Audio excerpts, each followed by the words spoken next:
Sunday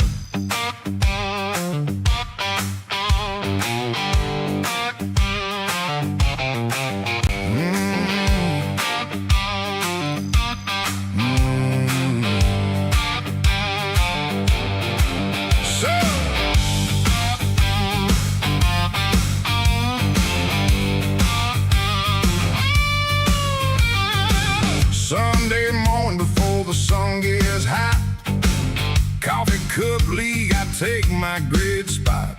GT3 shoes, I lace them up tight. From the green flag, praying to the check of the night. Big Jim on the call, got that fire in his throat. Motor mouth a roll and every lap gets rolled. Nürburgring, baby, I learned to dance. Long Beach walls got me running on chance. Rain on the visor, shine on the paint. Hard in my hands, but I never break late.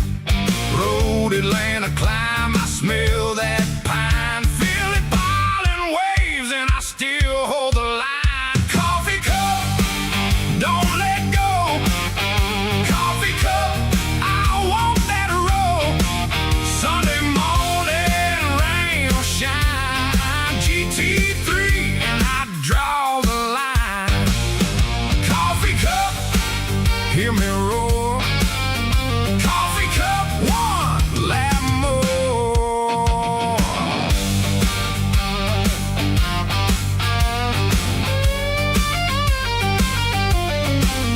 At the ring, it's a mile of fear. Blind Chris, cold grip, but I'm still here. Long Beach hairpin, scrape that wall.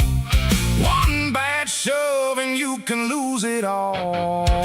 Road Atlanta dips, red clay dust. Feel a violent wind and the tires just trust. I chase that rhythm, I chase that bite. Through every country I fight that fight. Yellow flag waves, then the track goes clean. Everybody wants that podium dream. Big Jim says, hold it now. I lean on the door and I show 'em how. Coffee cup, don't let go. Coffee cup, I want that roll. Sunday morning, rain or shine. GT3 and I draw the line. Coffee cup, hear me roar.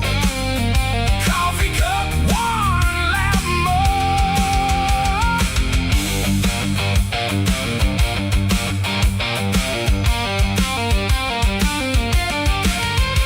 From the first turn into the final bend, we come back meaner every Sunday again. If the sky turns gray, we don't call it off. We just get louder when the tires cough. Coffee cup, don't let go. Coffee cup, I want that roll. Sunday morning, rain or shine. GT3 and I draw the line. Coffee cup, hear me roar.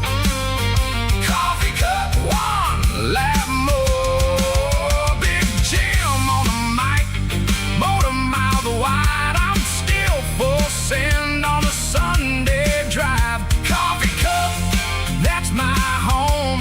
On every world track, I ain't riding alone.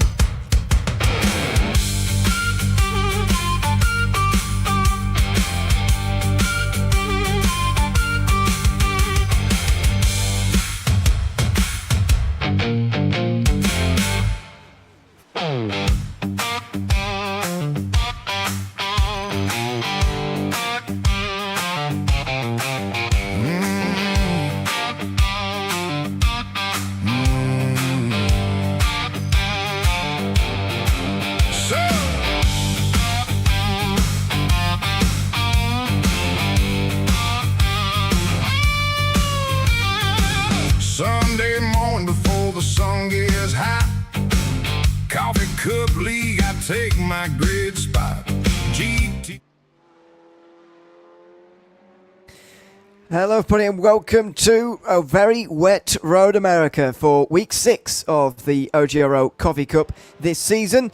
We are going to reach our halfway mark at the end of this and all of the points implications that brings with it in our system here. Week 6 after a long few weeks off after the Summit Point round of week 5. This advertised as a dry to wet race, but it is already raining in practice. We'll see whether it clears up in time for qualifying or indeed the start of the race, or it might well be just a wet race the whole way through. We'll wait and see.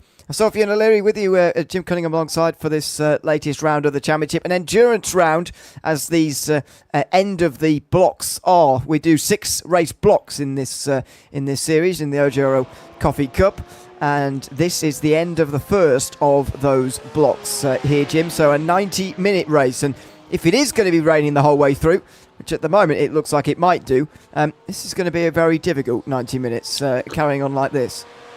Yeah, it is indeed. It looked like the forecast was going to call for a wet to dry race. I don't know if maybe they set up practice to replicate that particular scenario, meaning that, you know, the practice started dry and it's going to end wet. So I guess we'll see once we get to qualifying and then the start of the race. But yeah, if this thing is going to be wet the entire time, it's definitely going to be an interesting and somewhat different race. You know, as we look here at Bradley Loving's on screen, I see he has brought out the lawnmower Audi again. I'm not sure what that means. I don't know if he's planning on a few off tracks today or doing a little lawn care here or what's going on. Well, he is at the moment there through Canada Corner, pulling off to the side and then going to be towing back to pit lane. You know, unsurprisingly, the only Audi in the field. As we so often see, if there is an Audi, it's probably the only one. Obviously, all these manufacturers are going to have their strengths and weaknesses in the wet tier. Some of them are going to take to the water a bit better than others. Historically, the Porsches have always been very good through the wet, and it's Demian Hoverton who's currently got the best time in a Porsche, just coming towards the end of this practice session. Before we get to the end of the session though, let's have a look at the championship points heading into today's race after 5 of the 6 races this season. So at the top of the Pro Championship, Kiko Lacal is leading the way by 3 points in front of David Venroy. This is with drop weeks now applied, by the way, so this might look a little bit different to the last time you've seen the points. Brad Tidwell's in 3rd place, ahead of Alexander Cordio. Then it's Stephen Smalley who rounds out the top 5, only 25 points away from the championship lead. Vesca, Diaz, Cheney, Villarreal and Purser rounding out the top 10. Of those, 9 of them, the top 9 have all had at least 4 out of the 5 races so far. If you miss more than one race in a 6-race block, you do tend to lose out, as you can see for the likes of Alan Purser, Sajid O'Hare as well, who's there in 11th. Ryan Merriam as well, who's won the only 2 races he's been at so far, which has put him down in 12th in the standings. In Pro-Am, Jonathan Williams is leading the way in a similarly close battle. It's also 3 points between 1st and 2nd in Pro-Am. Raul Pastor in 2nd place in front of Tom Bryce. Bit of a jump back to him. 4 points in front of Kenton Price. Then Pernod Hanno rounds out the top 5. Heath Ollinger next. And then it's Kirili, Dukowski, Modric and Bailey rounding out the top 10. Again, not so many of those going at 4 of the 5 races. The top 7 have all managed that at least. And therefore can stay a bit closer in the points than the others. In the AMS, it's Romy Sackett who's leading the way by only 2 points. So even closer in the AMS in front of John Gardner. And it's Bourne, Abbott and Carlson rounding out the top 5. And then some real big gaps when you get back to the likes of Julian Race, Cameron Risley, Matthew Williams, Nicholas Marshall, Brandon Berg rounding out the top 10. I'd say most of those missing multiple rounds so far this season. So you can tell who's in which class on the left-hand side with the tower, with the colours. The purple cars are all pros. The orange are the Pro-Ams, and the green cars are the AMs. Separated out, you can see them there. We score points though on an overall system here in the OGRL Coffee Cup. So that's why we tend to show you the overall running. You do often see and sometimes see some of the primes really contending. I mean, Heath Hollander, for example, is in third place in this championship. In this practice session at the moment. But in the championship, it's all very close, really, which is very encouraging. 3 points for pros, 3 points for the pro-ams, and 2 points for the AMs in terms of the gap between first and second. That's not bad going early on here, to be honest, because. And I guess this is what the OGRL gives you, doesn't it? Because we have blocks of 6 races. This season's a 12-race calendar, but within each 6 races, you can take out your worst score. So it effectively gives you 2 drop weeks, 1 in each half of the season, and that does just help to keep things a little bit closer as well. Yeah, that's a great system. And, they've modified it and refined it over time, being this is the 6th season now. Back, of course, when I originally joined OGRL, they used to run a 26-week season, I think? It was half the year, right? 24. 24, okay, yeah. And that was fun, and it was still broke up into the 6-week segments, which I think at one time they were talking about going back to that. But I don't know, I think that the 12 weeks... I think that's a nice length for a season. That way, if you kind of get, miss some rounds or get in trouble, or whatever, and you can pop back and start all over again fresh in a couple of months, I think that's nice, because otherwise if you're in a long 24-week season and you're kind of out of it early, it kind of makes you lose interest, Yeah, the good thing about this series actually has been that for the most part that they have actually stayed in despite that. Even in the 24-week season, we were having some great grids even towards the end of the season. Did I say Matthew Williams again when I was going through the order? I think I did. Mitchell Williams, sorry. I always get that wrong. I commented on someone else called Matthew Williams, and it's a very common name, so I'm sorry. Anyway, there he's sliding on the way towards turn 5 there on the brakes. Couple more things to go through before we get into qualifying. We'll look at the track map through warm-up, because the warm-up session will be 5 minutes or so after qualifying, which is always actually quite interesting, because there are a couple of drivers always who leave it late and always give us something to watch throughout these qualifying sessions, which are actually quite interesting. But there is plenty of other racing going on throughout the week in the OGRL. On the Monday nights, we've got Rookie Light Road Course Series. On the Tuesdays, the ARCA Championship, and there's practice for the Coffee Cup round at the weekend prior to the race. Hometown short track racing on Wednesdays, followed by Thursday Thunder Trucks, obviously on Thursday. And the GT3 Coffee Cup is on Sunday mornings. Qualifying starts at 9:15 Eastern. I know it's a bit early for you on the West Coast, but if you're up early on a Sunday, then why not? It's not too bad. The thing I loved always about this series was the fact that you can kind of get it done before the day gets going. And so many people have family, obligations or whatever. And the beautiful part is you can kind of knock this out prior to starting the day with the family obligations, whether it be, honeydews out in the yard or whatever it is, Yeah, well, obviously not the same for us in Europe, but No. But it's at a time where also Europeans can come and drive, and actually only Demi Horvatin and Kiko Lacal, I think, from Europe are actually racing with us this afternoon. So anyway, don't know where is Saji Zahar from? Well, the flag is Sri Lanka, but I've seen. Okay. I've spoken to him. I think he lives in Canada. I think. Okay.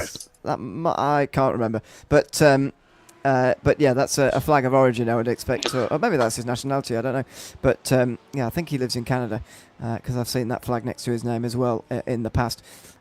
In any case, even if he was over there, it's not too late in the evening over in Asia, so there you go. It's a decent time slot for almost anybody. It's a little bit late for Australians and New Zealanders, I suppose, on a Sunday evening, but it's probably as good as we can get it. One more thing as well before we go for obviously the rest of the schedule here for the Coffee Cup itself. We've had a big break since the Summit Point round, obviously 4th of July holiday, and the Spa 24 going on as well, giving us quite a big break. But this is going to be be the first of a sort of 7 weeks in a row, really, here from Road America tonight. Next week, we're at Canadian Tire Motorsports Park at the start of the second of the 6 race blocks I was explaining earlier. That's a funny Long Beach there. I'm pretty sure that's not. Yeah, don't criticize my track maps, okay? Because oh yeah, that's not Long Beach, I don't think. That's not that. That's an interesting shape. I'm Anyway, not sure what that is. well, let's leave that for later. August 2nd, that will be Long Beach. That'll be quite a heads-up round. Algarve is the week after. That's one extreme to the other. Is it? You can you don't have any space for mistakes at Long Beach. You have plenty at Algarve on round 9. Oschersleben is at round 10. That's a bit of an unknown circuit to go to. Phillip Island. There's a track map for Oschersleben too. I don't think that's. That's not quite right either. In the next round, Phillip Island, round 11, then the Nürburgring Combined is going to end the season at, again, that's not how it looks like anymore. I know it's been through a few iterations, the Nürburgring, but I don't think that's it either. But I have to say, the two closing tracks are great, man. Phillip Island is probably one of the most underrated tracks on iRacing. Great Australian circuit for those of you who don't know it. It is fantastic, and of course the Nürburgring is always, the Nordschleif's my favorite track. So yeah, it's been the place we've ended seasons. Actually, you mentioned the 24-week season before. We ended that long season of 24 rounds right there at the Nürburgring Combined layout. So that was a good place to end at the end of that season. That's where we're ending here as well for the end of that's by the way a 90-minute race. So this is the first of 2. Each 6-week block, if you like, is going to be ended with a 90-minute endurance race, as you can see here tonight from Road America. Qualifying is underway, so let's keep an eye on everybody here and see who's going to set the fastest time. I think Robert Sackett is going to be the first one to cross the line and begin his first lap of the day. There's going to be a little bit less waiting around here today because of the rain and because everybody gets 3 laps. Obviously, you've got to do your out lap before you can get onto your 3 laps. So actually, we might not see the guys actually leaving it for very long. Damien Hoverton, Brad Tidwell and Ryan Merriam, who are 3 who often leave it a little bit later than some of the others, are the ones still waiting down on pit lane. But it's going to be a very busy early part of this session because the lap times are sort of 2.5-3 minutes here in the wet weather. Yeah, the fact that Bradley Lovings is on track is kind of frightening all to itself because he usually barely gets a lap in. He waits so long to the end. Yeah, that is a wake-up call for everybody else. If Lovings is out there, then you've probably left it too late. That's right. Based on what we've seen in the past. But let's see if the others are actually going to qualify at all here. Hopefully they do. Brad Tidwell is now at least sat on pit lane. But, yeah, I mean, these outlaps are very, very long. And so you've got to be pretty alert and get out there quite quickly. So these are just outlaps finishing, by the way, at the moment. So don't expect to see any times coming in just yet. Some of these sectors obviously are going to count, but the lap time as a whole is not going to. Kiko Lacal just making his way over the line there, by the way. And what a great season so far from Kiko Lacal. 3 points in front of David Van Rooij, in the championship lead, after winning at the last round at Summit Point, first win of the season. I don't know if Van Rooij's here today. I don't see him at the moment. Oh, he is here. Sorry, I missed him. So the 2 big contenders are here at the front, and Brad Tidwell here as well. Those 3 separated by just 7 points after 5 rounds. Yeah, Lacal's had a really strong season. I mean, he was taken out of one race. I think it was one of the ones that you were not here for, but he was leading or in second place and had an incident and got wrecked out of one that he was certainly going to score really, really well in. Having a phenomenal season, really. I think I've only been here for the Interlagos race so far this season. That was a wet weather race as well. Well, that would mean that you and I haven't done a race together because that was the one race I missed. Yeah, it was with Morgan. Yeah, so it's been only wet races for me so far. It looks like that's going to continue. So the final sector for Robert Sackett, he is going to set the benchmark for everybody here as he comes through the final turn now. That final turn has a real puddle there on the apex, which is making them just slide out very, very wide. And here comes Sackett now to the start-finish line anyway. What's the time going to be? It's a 2:30.3. Look at the wet weather really affecting these guys massively here. Sanchez here is going to be over the line second, and look at the time, much better at the moment from this Lamborghini. 2 purple sectors briefly before one of those got taken away. That's a 25.4. We are going to see some big gaps in qualifying here. David Van Rooij goes over the line. He's just behind Zuhair, so one of those championship contenders. So far, just second place for Van Rooij in one of the, well, indeed, the only Ferrari in this field. Which is kind of funny because since they made the new change recently, iRacing updated the BOP on some of these cars just for the regular BOP, not counting the special event stuff. The Ferrari got a decent amount stronger, and so we were starting to see a little more usage of that. The funny thing that I see here more than anything else is there's not a Mustang in the field here today.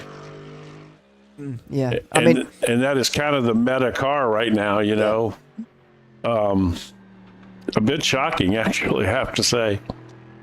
Yeah, we've spoken about this actually the other night about the Mustang being very strong. Apparently, in the fixed world, it is unbelievably quick. It's still very quick in the open world, which we are in. Of course, the setups are open for the coffee cup, but as you say, it is still a very, very good car to have. Will Bailey's still the best time with that 24.4. Let's see if no times going through for some of them. Some of them not counting. Jeremy Cheney, for example, his time doesn't count that time round. Brad Loving's coming up towards the line for the end of his first lap right now as well. And by the way, after topping practice, Damien Hoverton's still not on the racetrack. He's the only one of the 21 who is not on the racetrack right now. I wonder whether he's purposely starting at the back or whether this is an error, because he certainly doesn't have the time to complete all his laps now. No, certainly not all of them, that's for sure.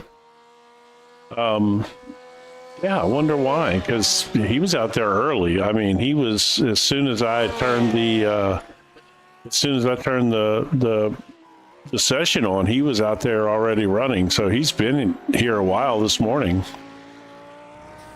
Which either means two things. If you know Damian, that means he either didn't go out last night and got up early, or he went out last night and he's probably still awake. It could be either one. I mean, I'd be impressed if he's still awake, to be honest, from the night before. Obviously, it's early afternoon, middle of the afternoon for him now, so I'd be surprised if he stayed out, but there you are.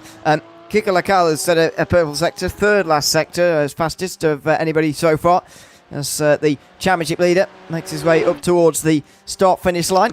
Confusingly, a number 911, although he's in a BMW. But there you go. Over the line, and he moves up to second. So that's a bit better for him. Only just in front of the Pro-Am pole sitter currently. Will Bailey has set a fantastic time here and is mixing it amongst the pros. He is. Apparently, Will likes driving in the rain. Yeah, that's actually, now we're starting to see some times in the 24s. And even in the low 24s, we might get somebody here put one in the 23s. Ryan Merriam has had a purple sector or two out there. Let's be curious to see what he's going to end up putting down here. Yeah, it's a purple third sector, which is really the highlight of this lap so far, but personal best across the board as well, because he hasn't got a time on the board just yet. Ryan Merriam, where is he going to get to? Surely a top 10, maybe more. Oh, it is going to be more. He's going to take the pole here. It's going to be a 23 for the first time today. He's done that, by the way, on his first lap of the day. Van Rooij and the others are going to have to pull out something special here on their final laps. The next five or so on their final laps, Van Rooij, Lacal, Bailey, Zuhair and Cheney, all currently on their last laps, while Merriam's only just completed his first.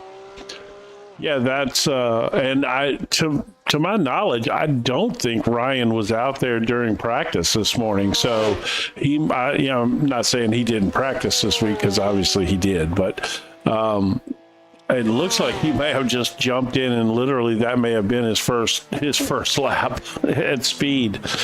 and today. So that is pretty impressive. Bradley Lovings with a nice jump up there. Yeah, that's the end of his second lap, and he moves up to fifth. Bailey has not been able to complete his third lap, by the way. He's now down in pit lane. Sasha O'Hare goes over the line for the final time. Is this going to be any better? Yes. It is a move up to second place, just in front of David Van Roy, though he now comes across the line, Ben Roy, and he does not go quicker. Ben Roy is going to stay in third, but he is ahead of his championship rival for now. Kiko Lacal is coming up towards the start-finish line at the end of lap number 3, but this is not a lap time that looks like it's improving. The last 3 sectors in a row have all been away from what his personal best in this session is. He's been pushed down further by Tidwell, who's just gone over the line. Lacal cannot improve, certainly can't improve in position. I don't think the time is even better either. And so the championship leader will start in 5th place, just a couple of positions behind one of his main rivals, and indeed 1 position behind his second closest rival, Brad Tidwell. Yeah, apparently Horvath is not going to get out on the track. So No. Either he's not going to compete today, or he has decided he's going to start from the back, which, if you, the thing is, I was going to say, maybe he's not comfortable in the rain, but that's obviously not true because, well, actually the first part of practice was dry. So maybe he doesn't like the rain. Who knows? Yeah. Because he was fast. He was fast in early practice. And I saw him on dry tyres still when I entered the session, and it'd been raining for a while since then. So, I suspect that might be the case. Here comes Merriam up towards the line. That's very close to pole, but not quite. Just less than 2 tenths behind pole position of Jeremy Cheney, who's got over him there and gotten to the current pole position as Cheney. Merriam, though, has 1 time still to come. Brad Tidwell's about halfway round his final time as well. Bradley Lovings and Sean Riley are also on their final times. Lovings will be over the line first, then it will be Riley, then Tidwell, then Merriam. The final 4 times of 4 great drivers, by the way, going to be about to be making their way towards the start-finish line and setting their final times of the day. This is where OGRL qualifying can be so exciting here on a Sunday morning, because everybody staggers their 3 laps over the course of the 15 minutes, and it all comes to a head right at the very end. Here comes Lovings. That might well be second, might even be pole. Here he goes. Second it will be. Oh, third even. It's not quite enough to get ahead of Merriam. That was very close, though. Sean Riley's going to go over the line as well, having set personal bests across the board. He'll surely improve from 10th. He will do. Where does he get to? He pushes David Van Roy down another place. Van Roy, by the way, completing his 4th lap time there, so that's not going to count. But he'll be very disappointed because it's a very strong lap time. In fact, that might have been good enough for pole had it have counted. Let's see what the time is. It going to tell me? No, it's not going to tell me what the time was, sadly. But that would have been a very good time, I think, if it would have counted. Tidwell's on a very good time right now as well. 2 purple sectors in a row, right at the end of this lap, right when it matters most. Brad Tidwell produces the pole lap. 22.7. Can that be beaten? Only Ryan Merriam to come. Wow, that is a fantastic lap from Tidwell. Holy cow. I don't think this is a good time at all from Merriam. No, it doesn't appear to be, but I don't know. Yeah, I know he's taking a strange line, but you generally do in the wet. So let's see what this time actually has here. It's a purple second sector, not so good in the 3rd. But 2 just the rest in the greens, 4th. which is, meaning 2 he greens, was pretty bad. No, that's not good. 2 greens, 2 yellows, 1 purple. It's a very mixed lap for Ryan Merriam, but don't forget, I was going to say he only needs 2 tenths. That was to get ahead of Cheney. Now he needs about 8 tenths to get ahead of Tidwell. That might be a step too far. As Merriam comes towards the line, he's going to need a big lap. He might well have produced it over the line.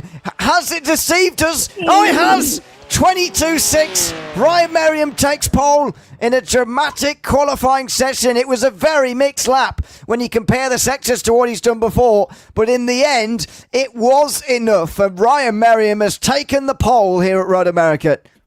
Well, apparently Damien Horvath tried to go out, but he forgot to change his tires, and they were dries. Well, he got out quite late anyway. I didn't see him in the session until those minutes to go there. I don't think he was even going to get a lap in. It was just, it just showed that he ran a portion of the lap.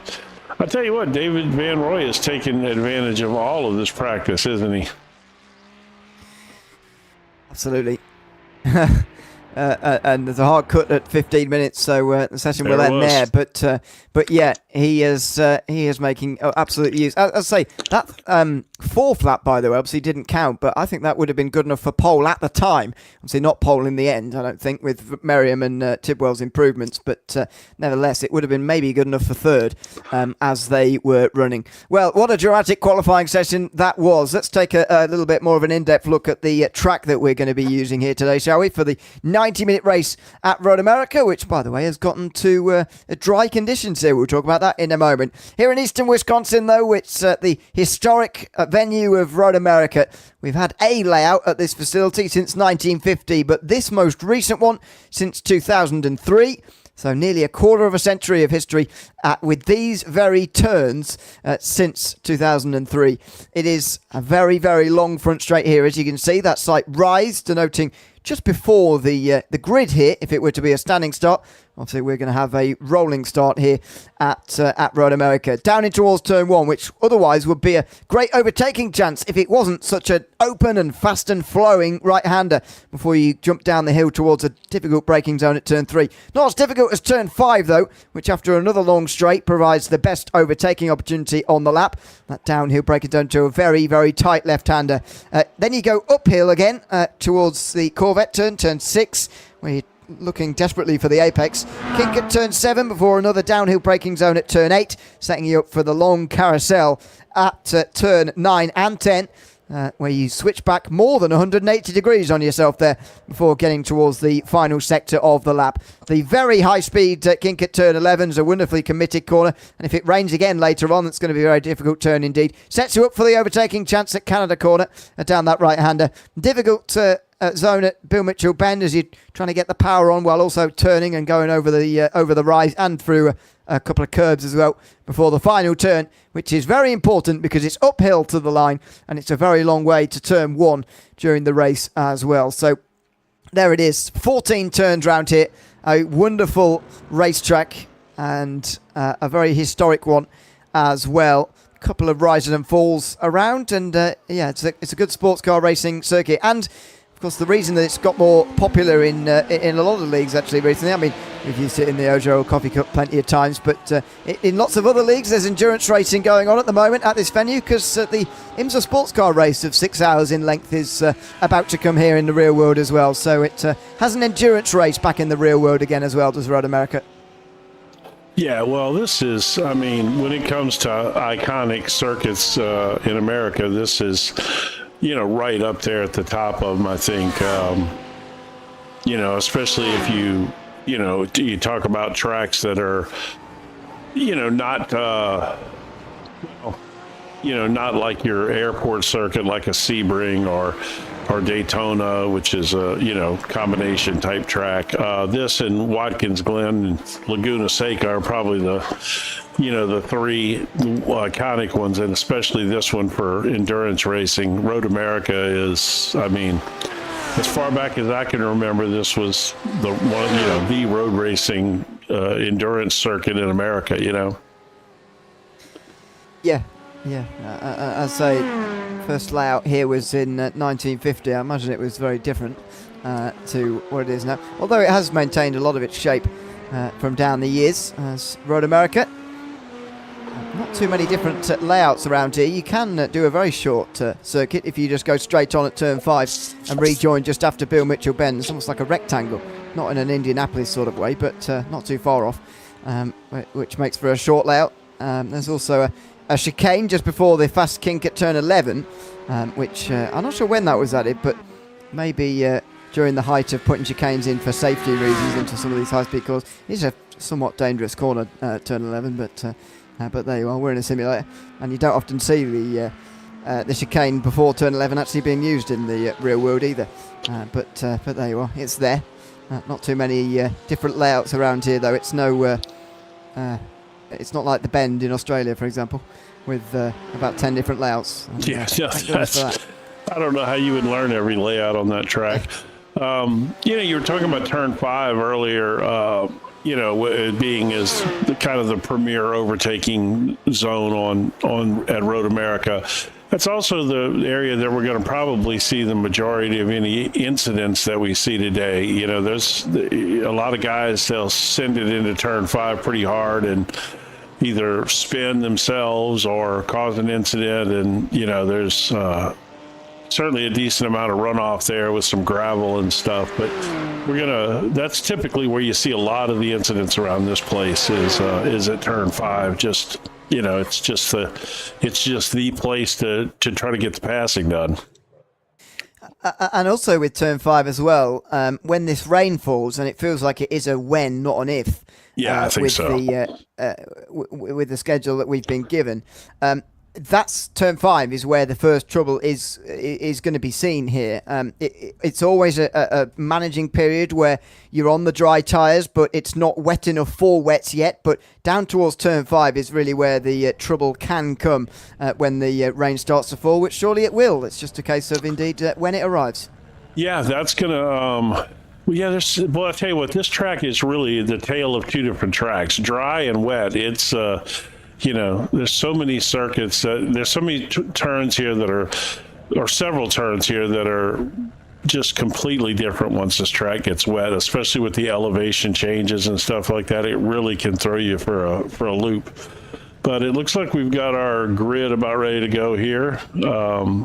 We do have the luxury of the long lap this time around, at least. Yep, we do have the chance to go through the entire grid, so let's do that. Ryan Merriam, 2 race victories to his name so far this season, getting the pole with that late lap time, eclipsing Brad Tidwell, who probably thought he had it just moments earlier. They'll be on the front row together. Row 2 will be Jeremy Cheney, who's got Brad Lovings alongside. Didn't leave it quite as late to get out on the racetrack as he normally does. He ends up in 4th place. Sassy Zuhair is in 5th, in front of Sean Riley, who also left it quite late there, ends up in 6th place. Tidwell, the only championship contender we've seen so far. David Van Roy, 2nd place in the championship, is then in 7th, in front of Cole Modric, who managed to get in front of some of the other pros there, taking the Pro-Am pole in 8th place overall. Kiko Lacal, the Pro Championship leader, starts from 9th with Will Bailey, another one of the Pro-Ams. Outside of the top 10 is T. Follinger, who's also a Pro-Am with Tom Bryce, the first of the all Pro-Am rows, row 6. Row 7 is Perno Hanno in the Corvette in front of Quentin Price, who starts alongside on row 7. Then you get towards the Am pole sitter of Julian Race, who's just in front of Mitchell Williams on row 8. They're both Ams down the back there. And Robert Sackett, who was first out onto the racetrack in that qualifying session, and John Gardner alongside as well, another all-Am row.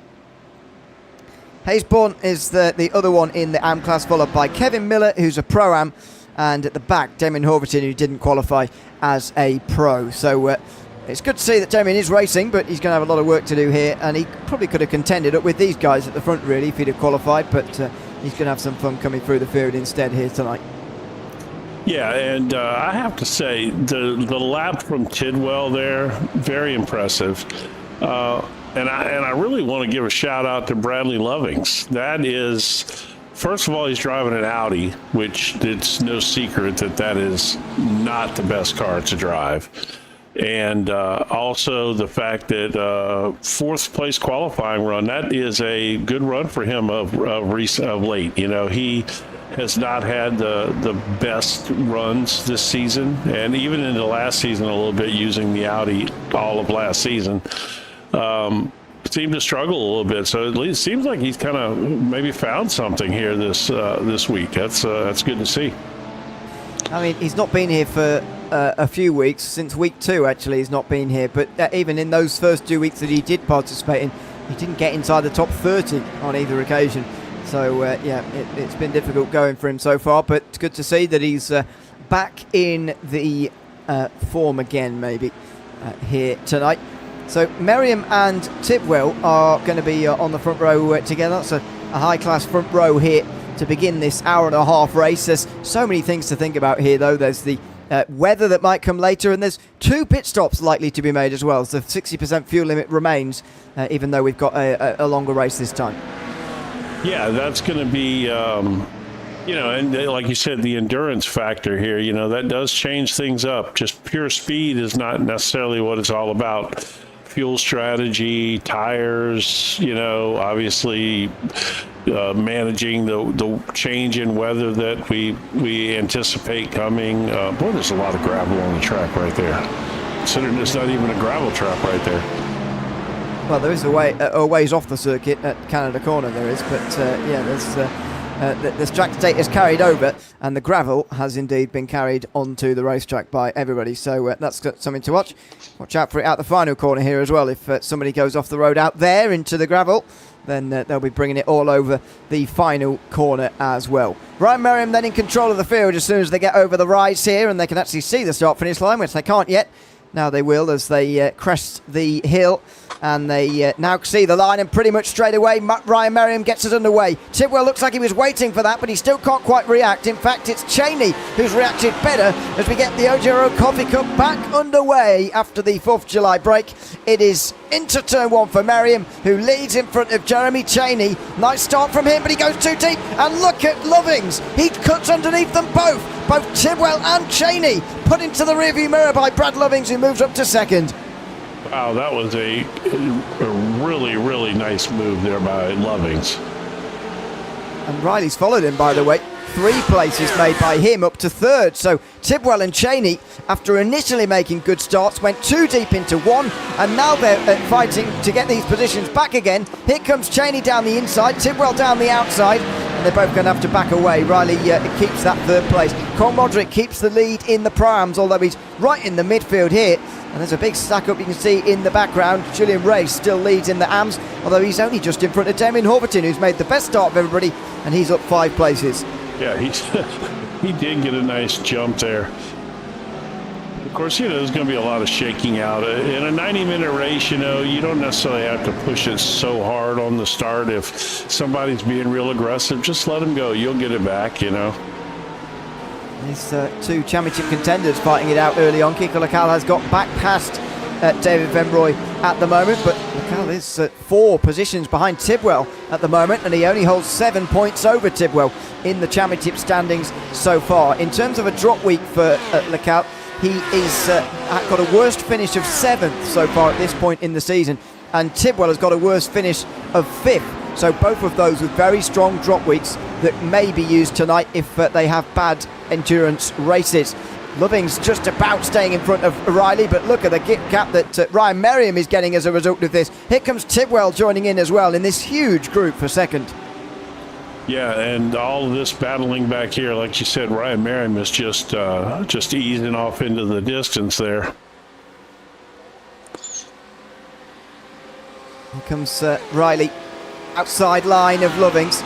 Is Tidwell going to force this 3 wide? He could have used the pit exit road there if he really wanted to, but as you say, this is the start of a long race, so no need for that sort of thing. Round the outside for Riley. Tidwell thought about ducking underneath there to make it 3 wide towards turn 3, which would have been much more manageable, but Riley does indeed get through on Bradley Lovings. Now, is that a sign of the pace here over the course of the race for Lovings, or was that just because the guys behind him were getting such a slipstream off of him down the front straight? I wonder. Now Tidwell's going to get right in behind him. We'll see what these two do. Obviously good friends, these two. They're hopefully not going to hit each other down towards turn 5. Here goes Tidwell down the inside on Lovings, and he does about keep it clean. Lovings gives him the room as well. Side by side in the background. So much side by side in this group, yes. And Lovings does just about stay in front. And this is Kiko Lascelles. Also, Van Roy got back by him, and Zahir is now working his way past Kiko. Yeah, very good going for all the others at the moment, apart from the championship leader, really. They're steaming past him.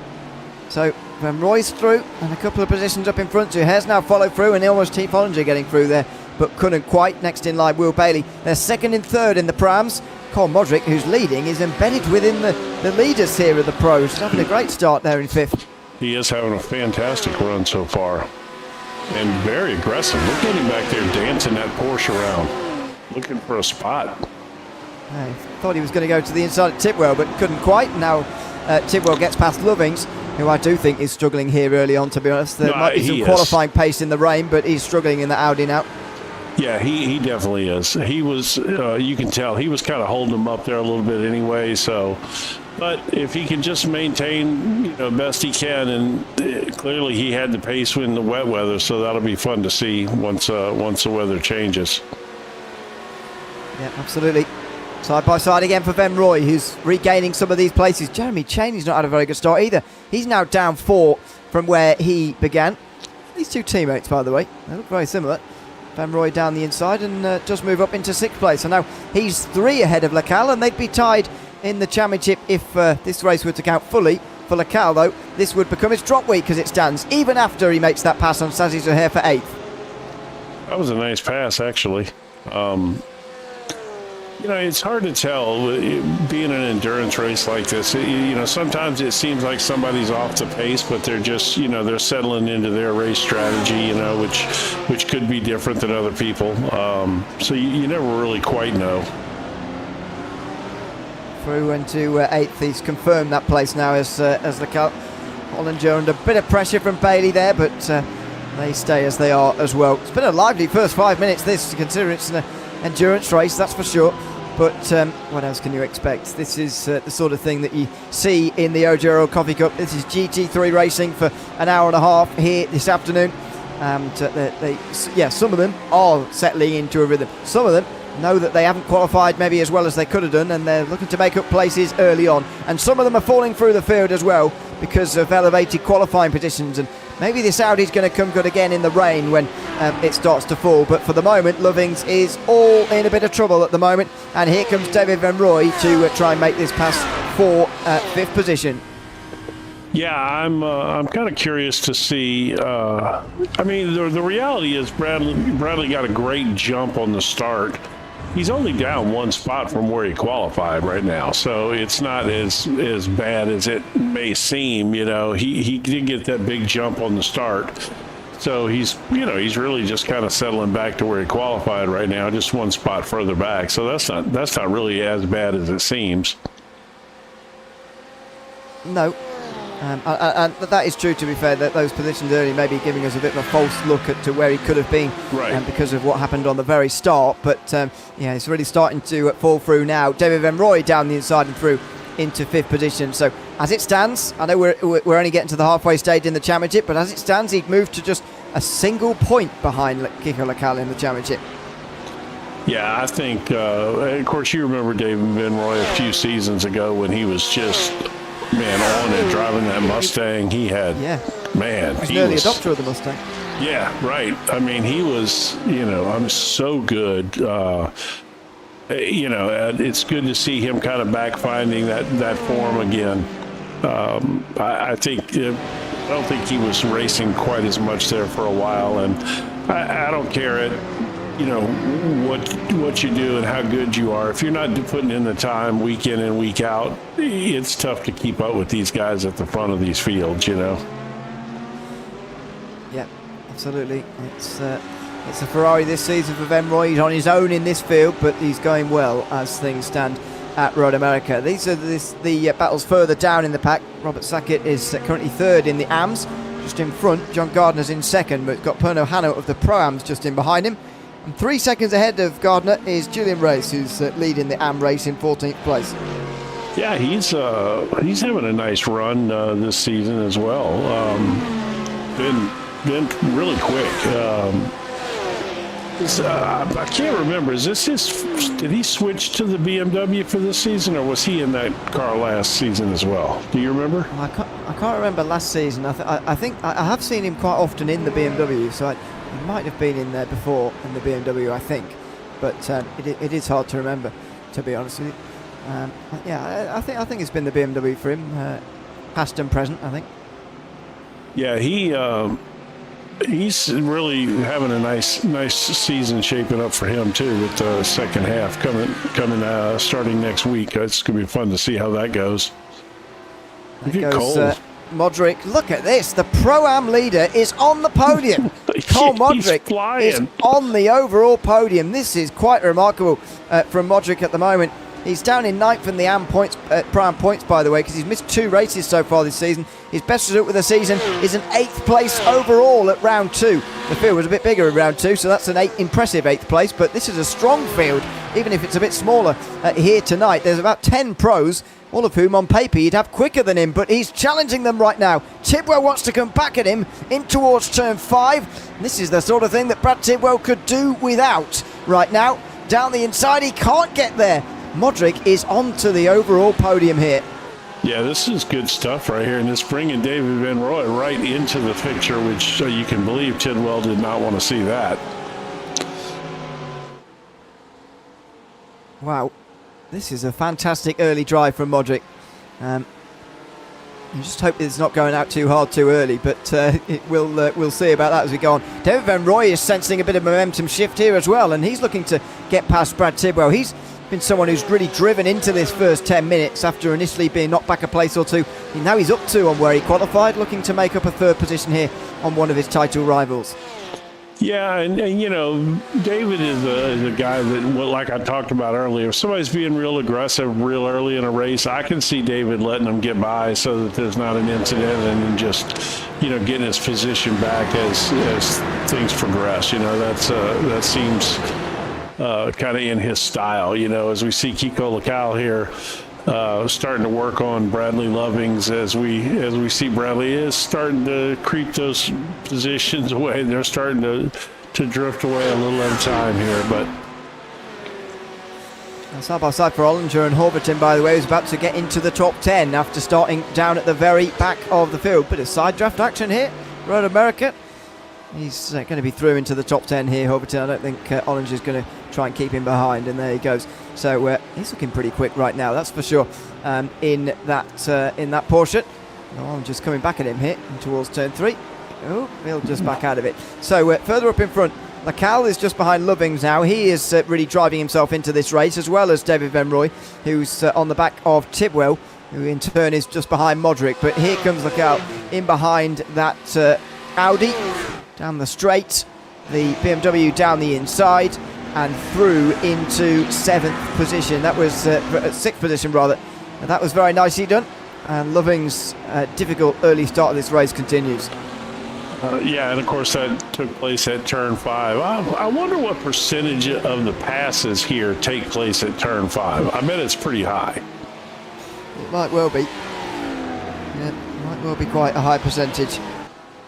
It's just by far the best overtaking chance. I mean, turn 1 would be if it wasn't such a fast and yes, and committed corner. It's got the longest straight preceding turn 1, but it doesn't have that big braking zone that turn 5 does. I'll tell you what, Cole is starting to pull away from Tidwell here. Yeah, he's looking unbelievably strong early on here. It's Cole Modric. But Tidwell's probably focused more on what's behind him right now. David Van Roy looking to the inside. That's too late on the brakes. He's gone straight into Cole Modric. He's broken too late here, David Van Roy. And he's gone straight into the Pro-Am leader. They've both gone through the gravel. They've come back on again. He's let him back through again, Van Roy, but they're all coming past here. Tidwell obviously gets them both. Kiko Lacal's up to 4th place suddenly. Brad Loving's up to 5th. Cheney up to 6th. What a disaster for Van Roy and Modric, but it's David Van Roy who makes the error on the brakes, and Modric's looking to come back and make places back again straight away. He's straight alongside Jeremy Cheney. Demian Horvatin's alongside David Van Roy, who's still picking himself up from that terrible mistake into Canada corner, and it was just that, a terrible error into the braking zone of turn 12. Yeah, let's go back and take a look at that here. Look at it from the chopper, if this is going to be a decent angle or not. But yeah, this was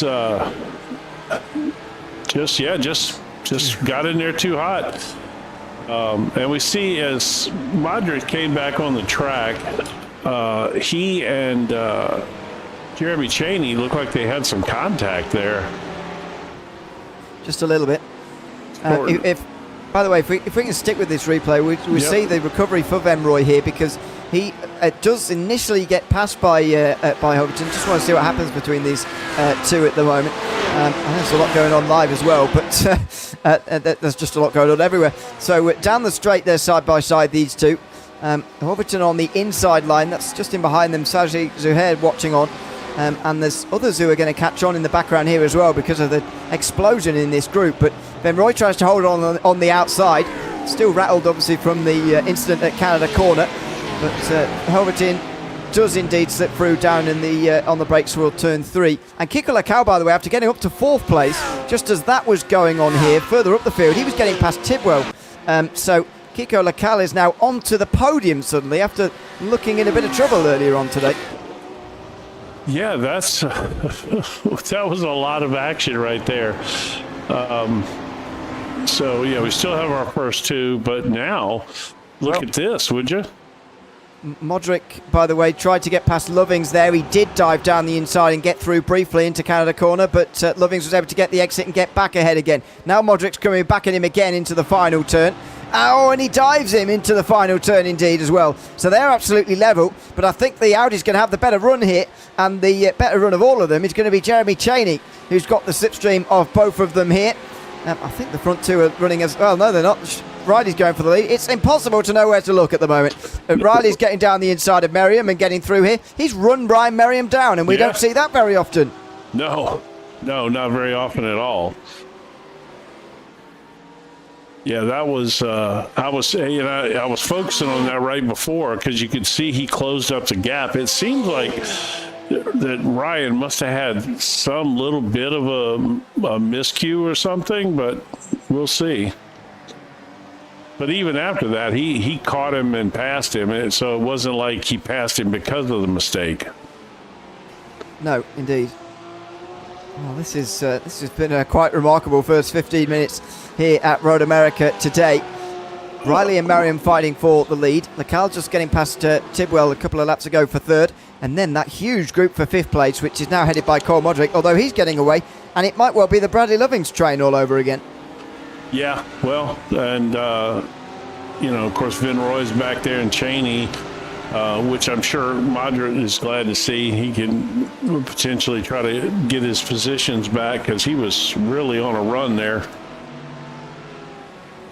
I don't think he would have suffered any real damage from that incident. There was nothing that was, horribly brutal about that or anything. These 2 here are about to get after it. These 3, I should say. Yeah, into Canada Corner again. We've been here before, and David Van Roy breaks earlier this time. Modric Cheney, that is, on the inside there, gets past Lovings, although he's done another cutback there. That's what Lovings did to Modric earlier when he kept his position. He's not able to keep it this time. That was super close as he got across the nose there of the Porsche. And there comes Hoverton, meantime, on David Van Roy to the inside, just in the background. He's not quite able to get past there. Van Roy's able to keep his position, but this is getting really stacked up here behind Bradley Lovings. Here comes Sazé Zuhair now as well, as he gets to the outside, but with the amount of slipstream that the guys have got in front, there's just no chance. Lovings is just going to push Cheney here because he knows that any attempts to pass him would just be unhelpful at this stage. You said that kind of the stacking up behind Lovings, but it's really behind Cheney right now. Lovings is I don't know, it's almost like he found a little bit of extra pace there. But there's a freight train back there for sure. Yeah. It certainly is. It's all from 6th place, but surely it's just whoever Lovings is behind, really. Lovings defends from Van Roy. He's just about broken early enough, though, not to hit Cheney, although he breaks too late anyway. Here comes Van Roy on the exit. He's going to have to go to the outside in time for turn 6. Lovings almost forced on the inside of Cheney here. Van Roy round the outside of 6. It's a long way round there, but he can't get it done. So he gets back into line again, but he'll want to get past Lovings as quickly as possible because otherwise Hoverton is going to do it for him. Yeah, that's the problem right now. Yeah, and you can see it that Lovings seems to be just a little bit off these other guys' pace, and I think right here is where you're going to see Van Roy make this move. You're going to draft him here for a little bit and then get by him, I think.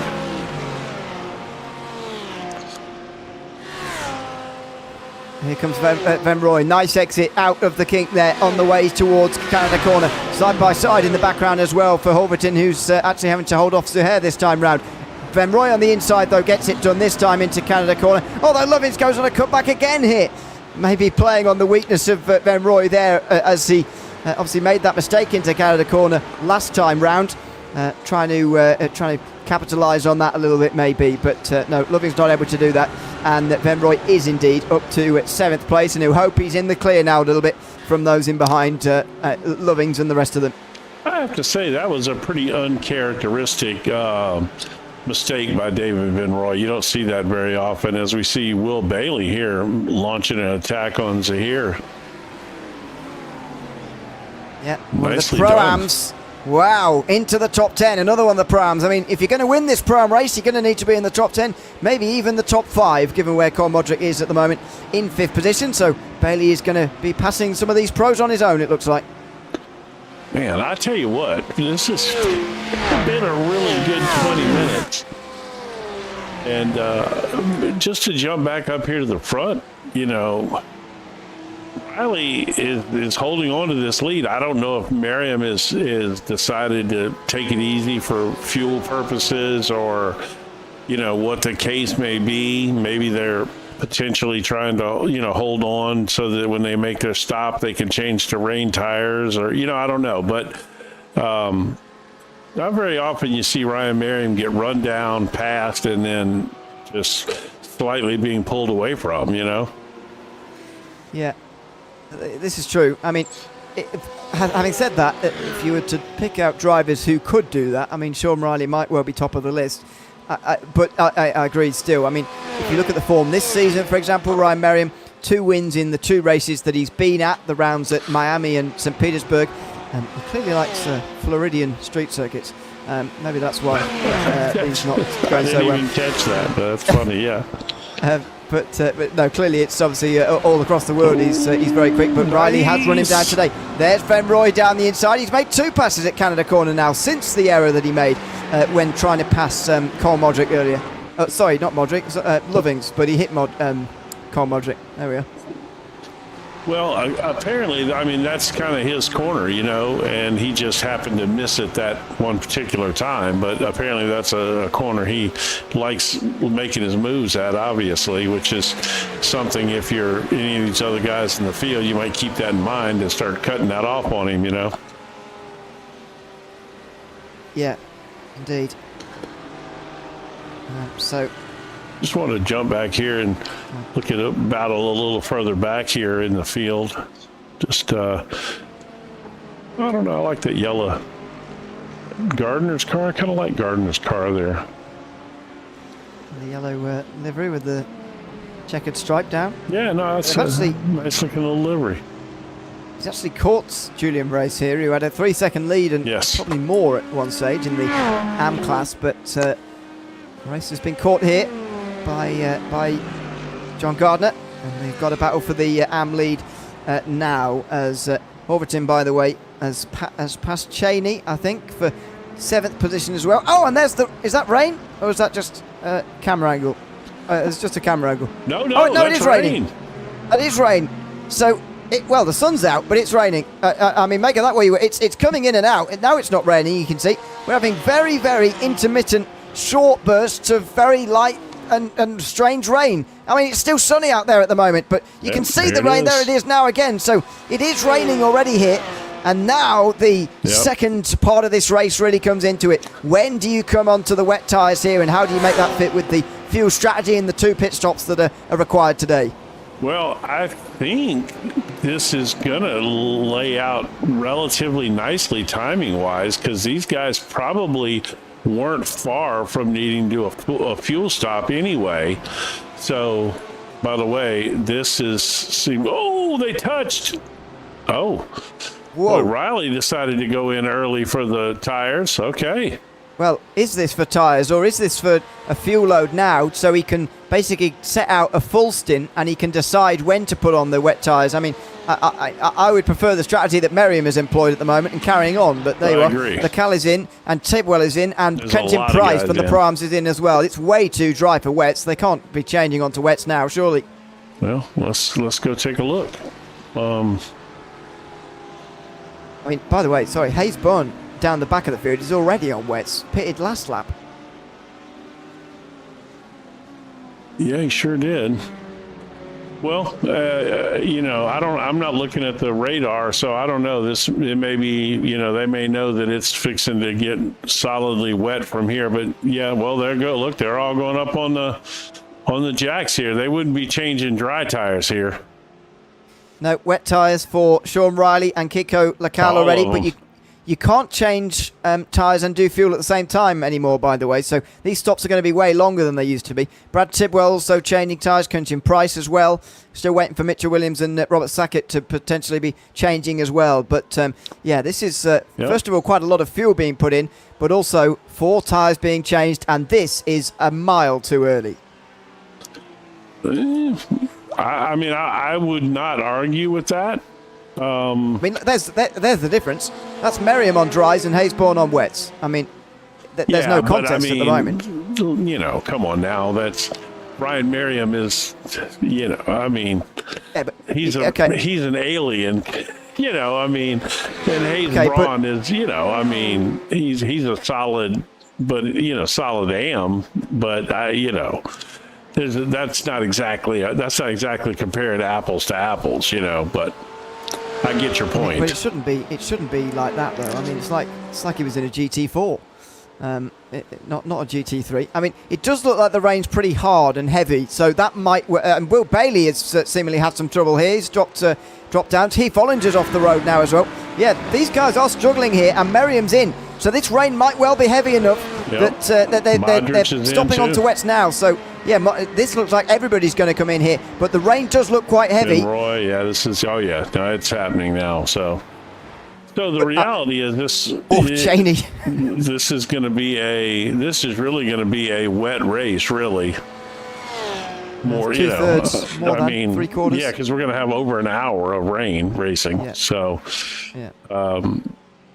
The two advantages of them, by the way, for running a bit longer, is I think it was still too dry for wets on that first lap. I think it maybe has turned now. And second of all, it puts them in slightly more comfortable with fuel.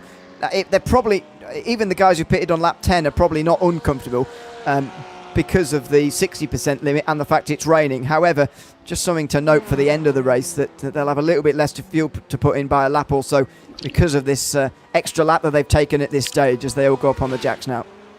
Yeah, this is, it's all, definitely happening now for everybody. So, and we've got every single car now has pitted. So, apart from Cheney. Yes, well, yes, that's true. But he's struggling right now. He wishes he'd have pitted. Now, Merriam is in front of Sean Riley for now, but can he warm up those tyres before Riley gets past him is the question. Riley has actually been caught by Kiko Lacal, actually, so clearly Lacal has made much better improvements than Riley since the rain. Maybe that's the reason for Lacal's lack of speed in the dry. He's maybe got a wet setup on here today. Maybe that's possible. Although he didn't qualify that well in the rain, because he qualified in ninth position. That's true. So if that were the case, you would have think because he's fast, so you would think his qualifying would have been better than that, given the fact that he had it, kind of set up for the rain. That is true. This is hovering around 3.5 seconds here as Merriam's getting his tyres up to temperature. I'm going to maintain that the guys who waited a lap have got this right, because don't forget, Merriam was behind by at least a second, actually. Riley had got past and he'd pulled away. Yeah, but it was about a second. It was about a second. And now Merriam's 3.5 in front, so I think he has made the right call here, but he's also made the right call in not listening to me and carrying on even further like Cheney has, because he is losing time. Yeah, no, Cheney's struggling right now. He wishes he'd have pitted with the rest of those guys, because that lap there was a bit of a disaster for him. This track is so long in the wet, 2.5 minutes, that there's such a sweet spot for the lap to pit sometimes. Yes, I mean, when it's light rain, it very slowly evolves. And I did a race last night where it was raining for the last half an hour, and it only turned in the last 2 laps. For there to be wet tyres better than dries, and so that was maybe clouding my judgment slightly based on what I saw last night. But the difference here was so quick. Comes out. The rain was so heavy that the switch was so quick here today instead of that really slow evolution of about 25 minutes yesterday. It's monsoon raining right now, though. It is coming down out there. Yeah. Oh, Hang Bailey on to it. switching underneath Sazi Zuhair, and he's going to get through round the outside into Bill Mitchell Ben, so he's up to 9th place. That might be 8th as well with Cheney pitting. Yeah, maybe. Probably. No, Yes. Cheney will probably still come out ahead of him. Oh, man, he is all over the place.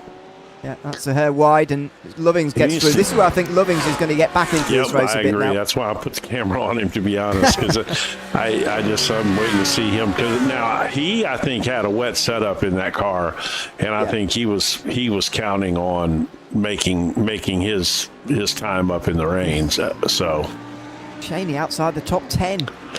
That's that was a disastrous lap, man. That was bad. Yeah. That's cost him a lot, that. I'll go back and check where he was before the rain. I can't remember exactly, but I'll go back and check where he was 5 minutes ago or so.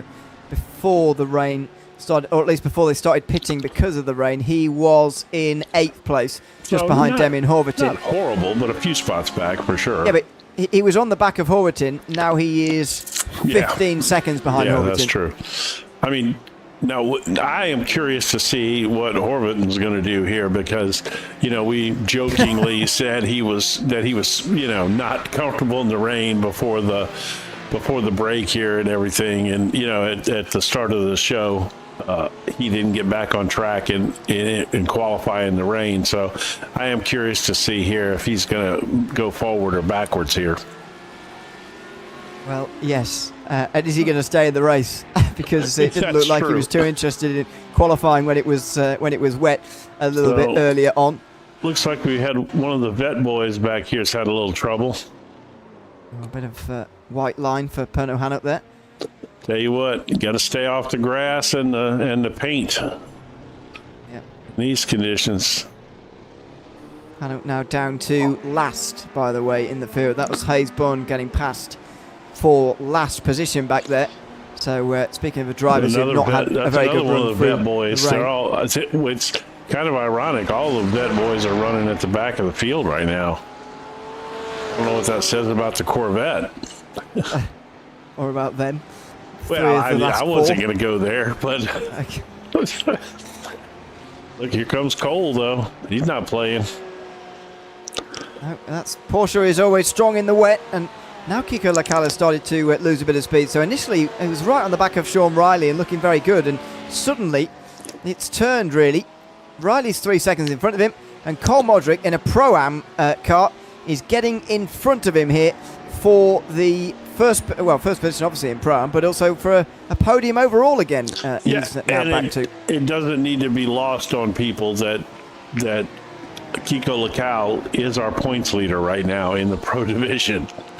We're not talking about just some back marker pro or whatever. We're talking about the points leader in the Pro Division is getting passed by a Pro-Am car.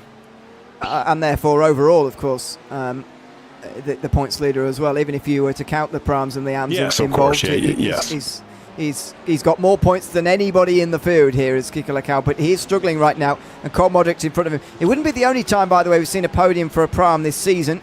Pau Kirley was on the podium at Interlagos, but that was also in the wet, so maybe there's a bit of a reason you could give there that the wet conditions create some slightly strange results. Here comes Tidwell on the back of Lacal, obviously involved in that championship fight. Tidwell 7 points behind Lacal at the start of the day, and he's looking for 4th position. Right there together, look. Oh yeah. And Roy's here as well. Yeah, this is going to be a top of the points battle party up here, right here. So, Lacal the leader of the points, Ben Roy second, and Tidwell in third. They're not quite in that order on the racetrack. Man, let's go on board here with Ben Roy, and let's see what he's seeing. Not a lot. No, not much. You see, that's as much as they're sort of moving around to try and make overtakes, they're also moving to C. Oh, absolutely. Coming out of the spray especially on the straights. Oh, Modric off into the gravel. He's just made a bit of an error there, and he might well cost him 3 places. The gap of Emroy was closing. He's on the curb, but he gets through as well. Cole Modric goes from the podium to 6th with 1 mistake. Yeah, let's take a look at, I'm sure he probably just got a little bit of that painted line maybe, but let's see. Just outbroke himself. Yeah, that's possible too. Yeah, whoa, that car was not stopping. You've got to brake so early. Almost as you get around that left-handed kink, to be honest. You have to I'm gonna get the brakes from around there. Let's see, I'm gonna look at something real quick here. I want to see where his tires just locked up there.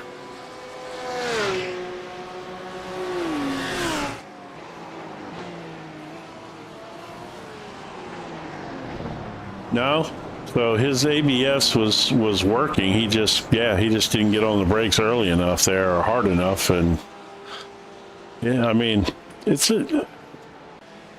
it's going to be interesting to see because he had the pace in the dry. He was just fast today. Let's see if the weather's going to hurt him. Yeah.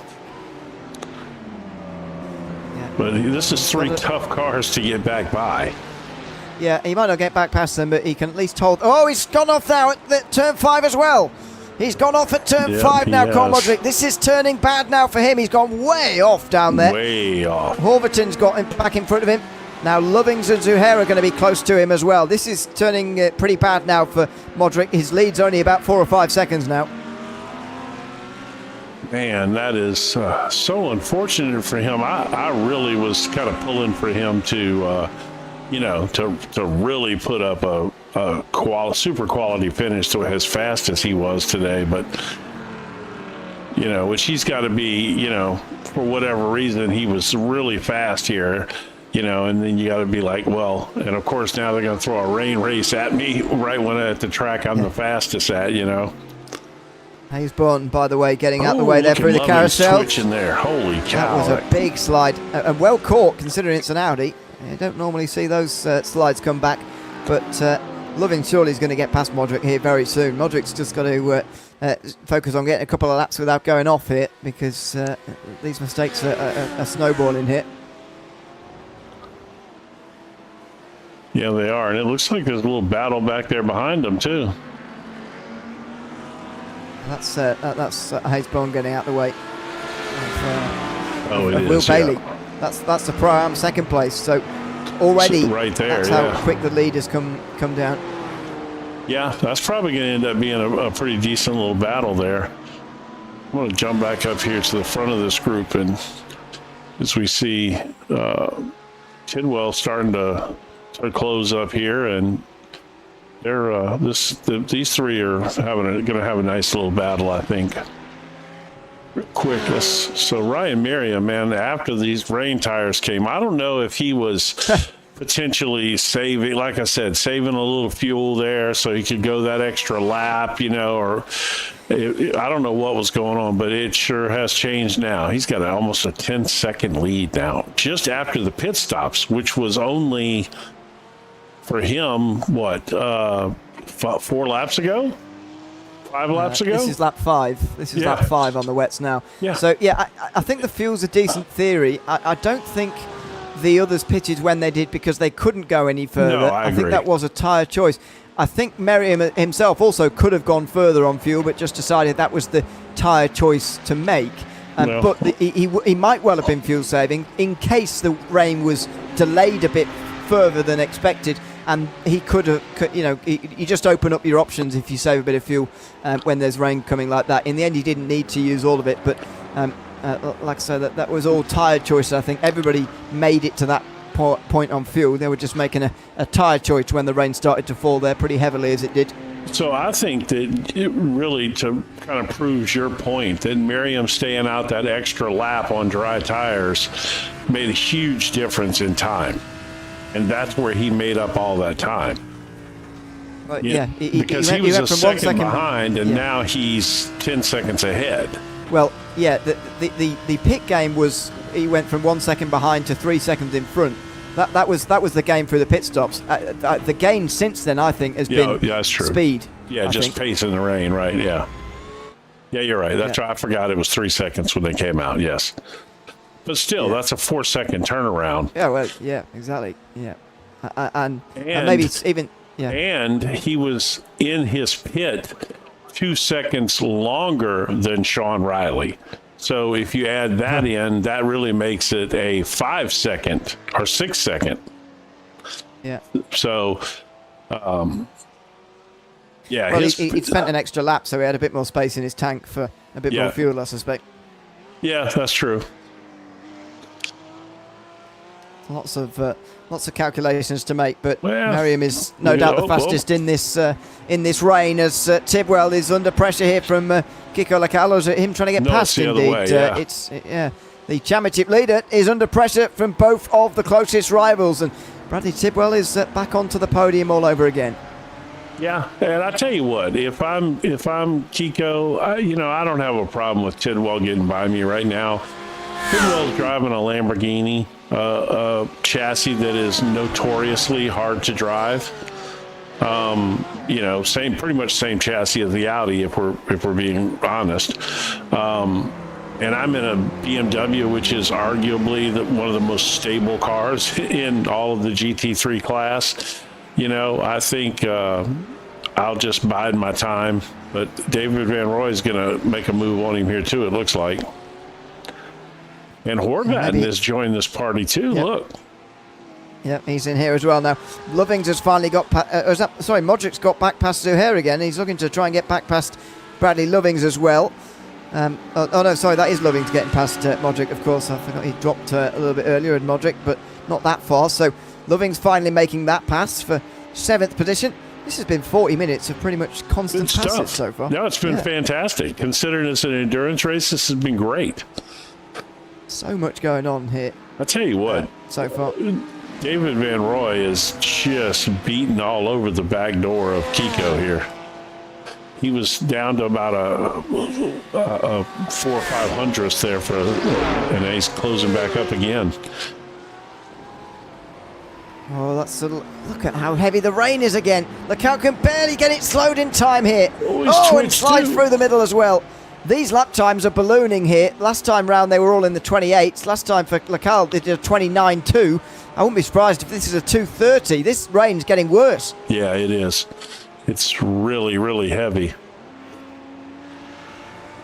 This is almost sort of safety car territory in the real world. It's very, very heavy.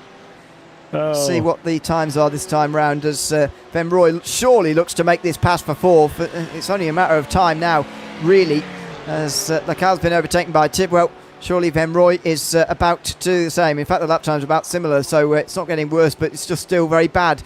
Leclerc able to just stay in front this time on Van Roy, though, just about for 4th position. This looks like only a matter of time, though. Van Roy turns back underneath him off of turn 1, through into turn 3, downhill braking zone. He's still can't quite get past. Van Roy's probably trying to set him up for his favorite passing spot on the track, so we'll see if that's where he decides to try to make a move, because I mean he's clearly close enough to make it or to try it anyway.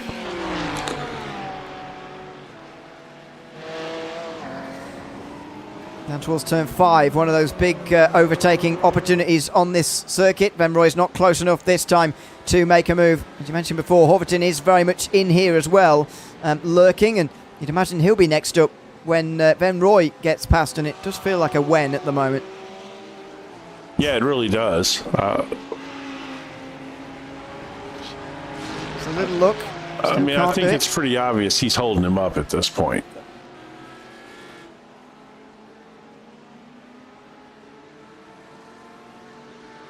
Well, look at the gap already to Tidwell. 2.5 seconds. He's gone up the road. Leclerc is all in trouble at the moment. He initially got off to a very good start in the wet conditions, but as it's got wetter, it's got more difficult. Oh, Van Roy hit a puddle there and very nearly went straight on into the side of the BMW. Thankfully, managed to avoid that. I mean, that is a passing technique you could use. Oh, big spig off track there from Leclerc. He got off the side of the track in a big twitch. Van Roy is definitely going to get by him here now.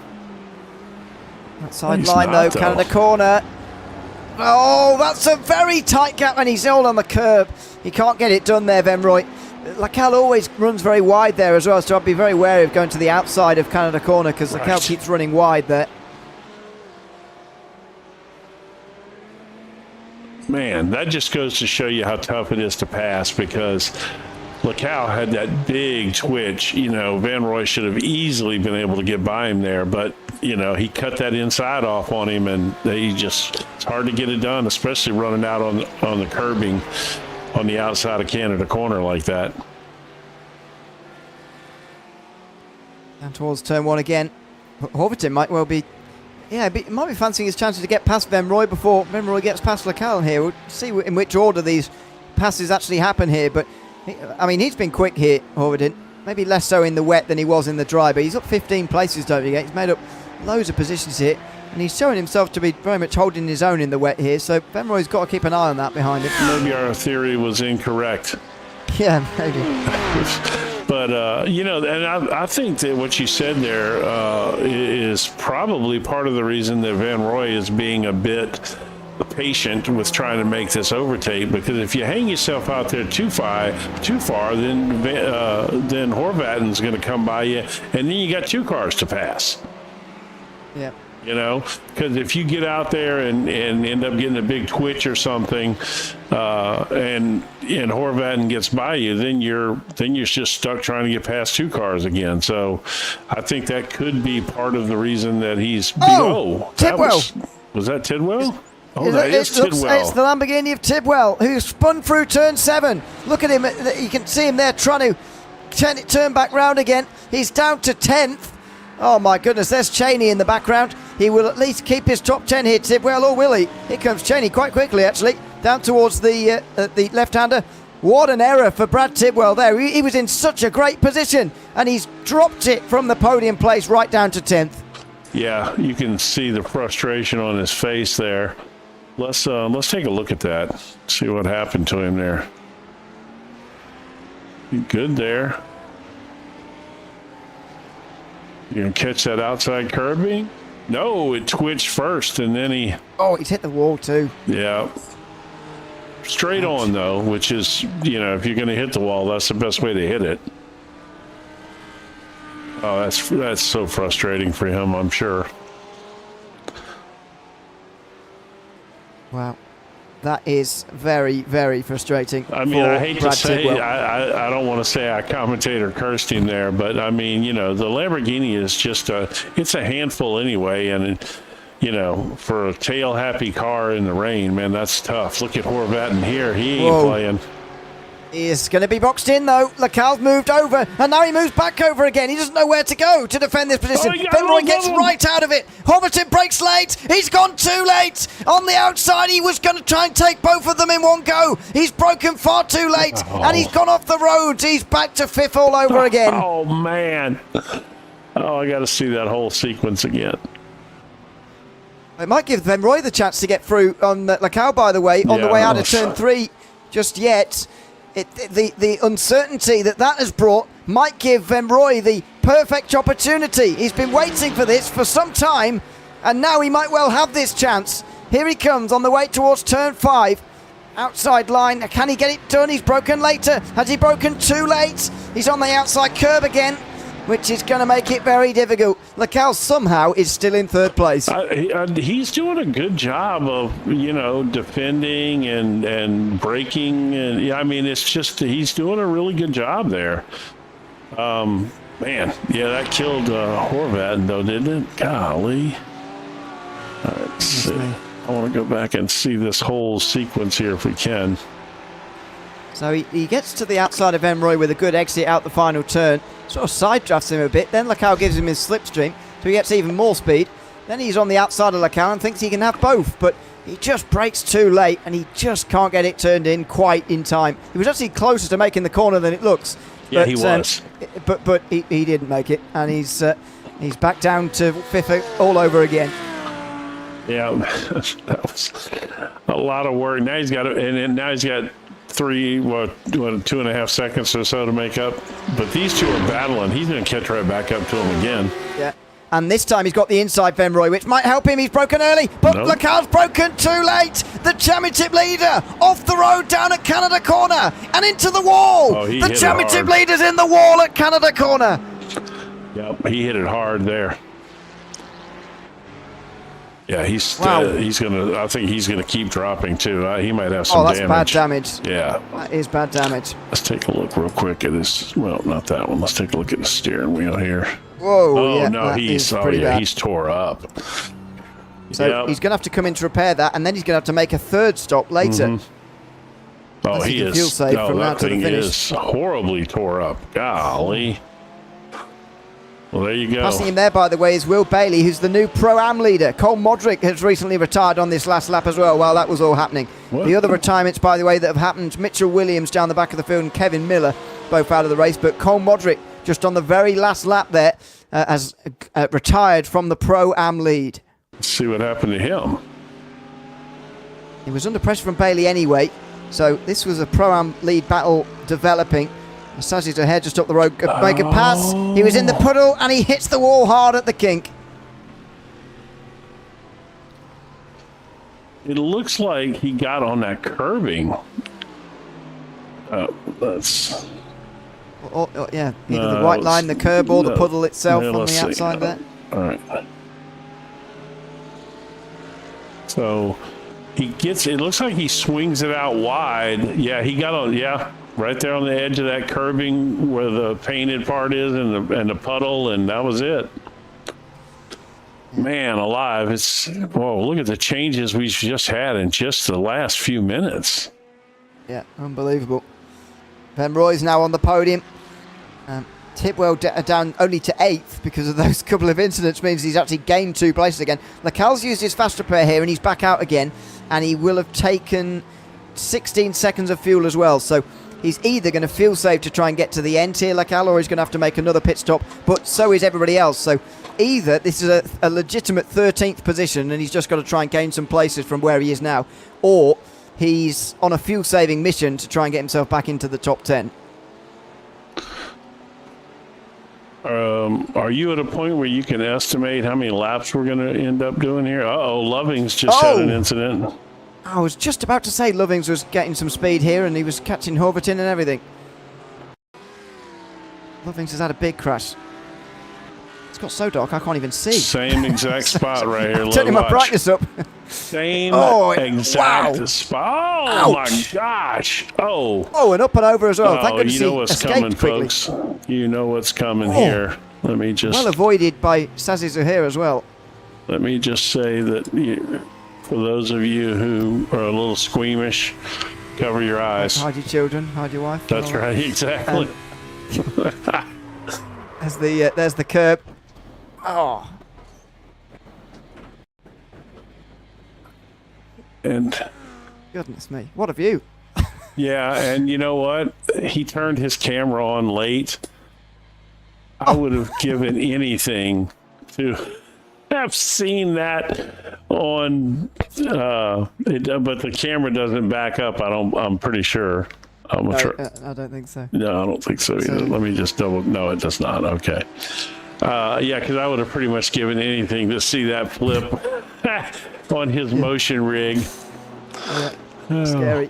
Well, maybe if he's out the race, hopefully we can get him to come and chat to us about it. But let's. Oh, Venroy way off, and Horvatin's followed him down at turn 5.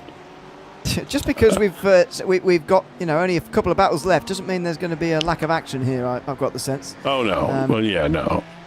It just may be a different type of action. Well, indeed. A couple of things to go for. I'll get back to your point about how many laps is going to be in the race in a minute.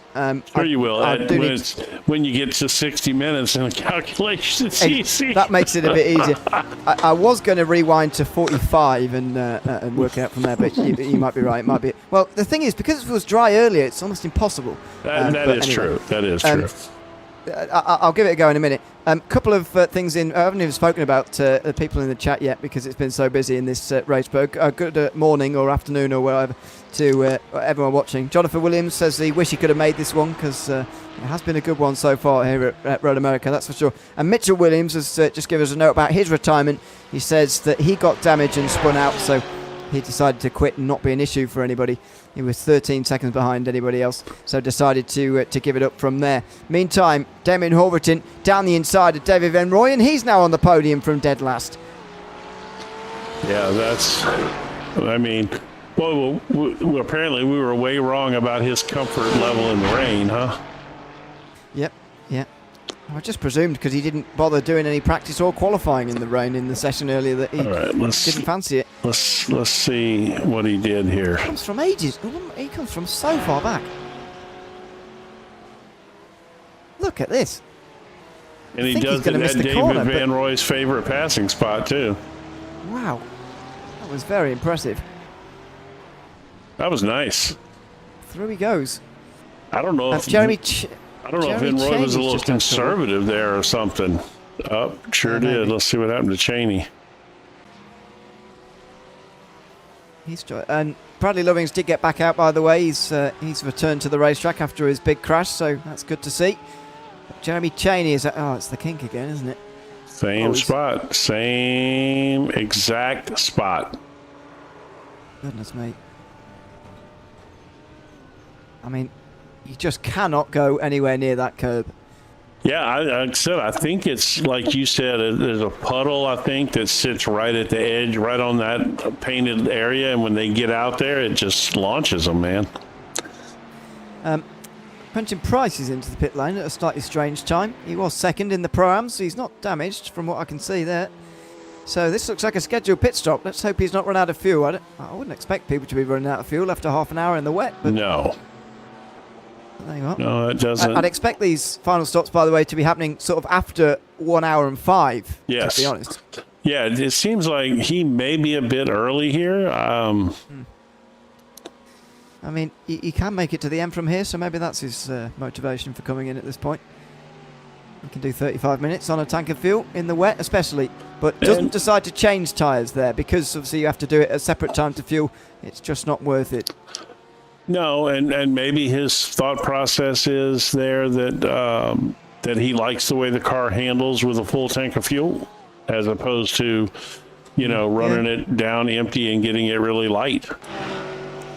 And there is definitely a justification for that in the wet weather, for liking the where it drives a bit more when it's heavier. There goes Tom Bryce down the inside of John Gardner. This is a legitimate pass, by the way. Both of these two made one stop so far. And Quentin Price, Robert Sackett is the next one. That also has only made one stop. So this is a legitimate fight for 11th place. Yeah, decent little battle here. We've got a couple of them out there. Things have settled down a bit, though. Especially for the top 10, where it was it was all the pros first of all, but it was also just madness really for a lot of the first 45 minutes. Oh, and Gardner now spins. Oops. Right. Gardner's. And Sackett had to come to a dead stop there to avoid him. Right, John Gardner going into a spin. From it, of course. Rather come out of nowhere, really. Well, I looked away. I was looking at something on the timing screen and missed it as a... Yeah, it was relatively minor. No positions really lost there. Now Sackett came to a stop there to let him figure it out, almost like what you would do on the road. Right. Yeah. Just stopped. In fact, I saw somebody do it out front of my house earlier today. Nearly an accident in front of my house.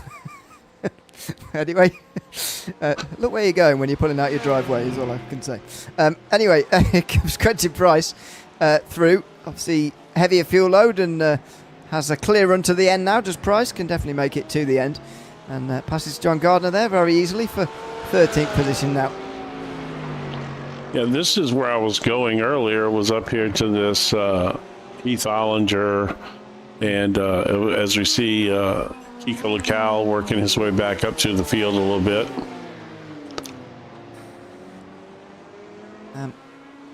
Yes, this is a legitimate pass for Lacal if he's going to make another pit stop today, which I'm not 100% about at the moment, but we'll just have to see. I'll keep a note of how long the longest stint is from anybody else, and then try and cross-reference that with how long I think the race is going to be. But I don't know either of those numbers for sure, so there's going to be a lot of guessing happening here. But anyway, this could be a legitimate pass that Lecale is making for a legitimate point. As I mentioned earlier, his worst finish of the season so far is 7th, so he's going to get 7th placed points as a value no matter what happens here, but it just depends whether he can get any more than that, maybe get further up than 7th in this race maybe. If he keeps it on the track, I would venture to say he's probably going to finish higher than 7th. But look at the gap from Ollinger to Tidwell. It's 45 seconds there to catch. I know. I guess I'm more speculating on other incidents happening. Well, we have already had one. Bradley Lovings has been in the walls again because he's dropped now down to the back, and that really might be the end of his day. He's already used his fast repair. Yes. So that might well be the end of his day. And he's put himself in the waiting room. Where did that happen at? Let's see. Let's go back and. Where did you? Lets the car go. I don't see where that happened at. Did he literally spun it right here at the entrance to pit road? I guess he did. I just came in. By the looks of it, just maybe giving it up for today. With that, I thought he towed, but maybe this is just it. Here at this, yeah, there we go. He's just towed from that point. So let's bring him in, shall we, and have a quick chat with Brad Lovings. Brad, welcome in. Good to have you with us. How have you been finding the last half an hour or so? We've seen that you've pretty much retired from this race now. How have you been finding the last half an hour or so? Maybe he did want to talk to you. Or maybe he doesn't want to. He's probably, we can't hear him. He's probably watching them. Can you hear me now? Oh, yeah, now hello. we can hear you. I had to change the mic. No, the car felt great, dude. I had P3 for sure, I think. I wrecked her there, as you could see. I came out of the pits. I was in front of Ryan, so I did 2 laps just to see how my pace was with him. I was honestly gaining just a little bit, so boosted my confidence, put it in the pits, and came in here to talk to you guys. I mean, talk us through that accident that ultimately has ended the day for you. It was pretty dramatic for us to watch. I can imagine it was very dramatic for you in VR. How was it? I'm glad I strapped on the seatbelts today. I'll tell you that. I had to let go of the wheel and just let it take me for a ride and a half until I understood I was upside down and I was scrambling for my mouse to exit. About got hit. I was scared. I would have given anything to have your camera on and had been riding on board with you when that happened, just to see you bounce around in VR like that. As we see Sean Riley just darted into the pits there. Yeah, man. I started the race on a wet set, anticipating the rain. So I lost a couple of positions just due to these guys having some lower wings, and I think the low wing guys are the ones having issues right now. I think I braked on a puddle or something. I don't really know what happened to me. Well, it not only happened to you, it's happened to 3 or 4 guys at least in that exact same spot. There's a little puddle over there right as you get to the painted area, and I think you guys are hitting that puddle, and then it's between that and the paint, it's just launching you. Yeah. What do you reckon the split was, by the way, where you were running in the top 10 or so of guys who were running a dry setup versus a wet setup, like you were talking about there? I think most of them, because they always pulling away on me in the straight, even in the draft. So I'm sure Tidwell is probably running a high wing, but honestly, it's probably it. Damien, maybe, but I think he resulted back to a lower wing based on his speed, I think. But yeah, I don't know. I would say most people's probably running their lower trim. Any setup you get for this track is going to be probably a 2-notch down wing. So for the Audi, that's 5 out of 7. Every single dry set I could find online had that.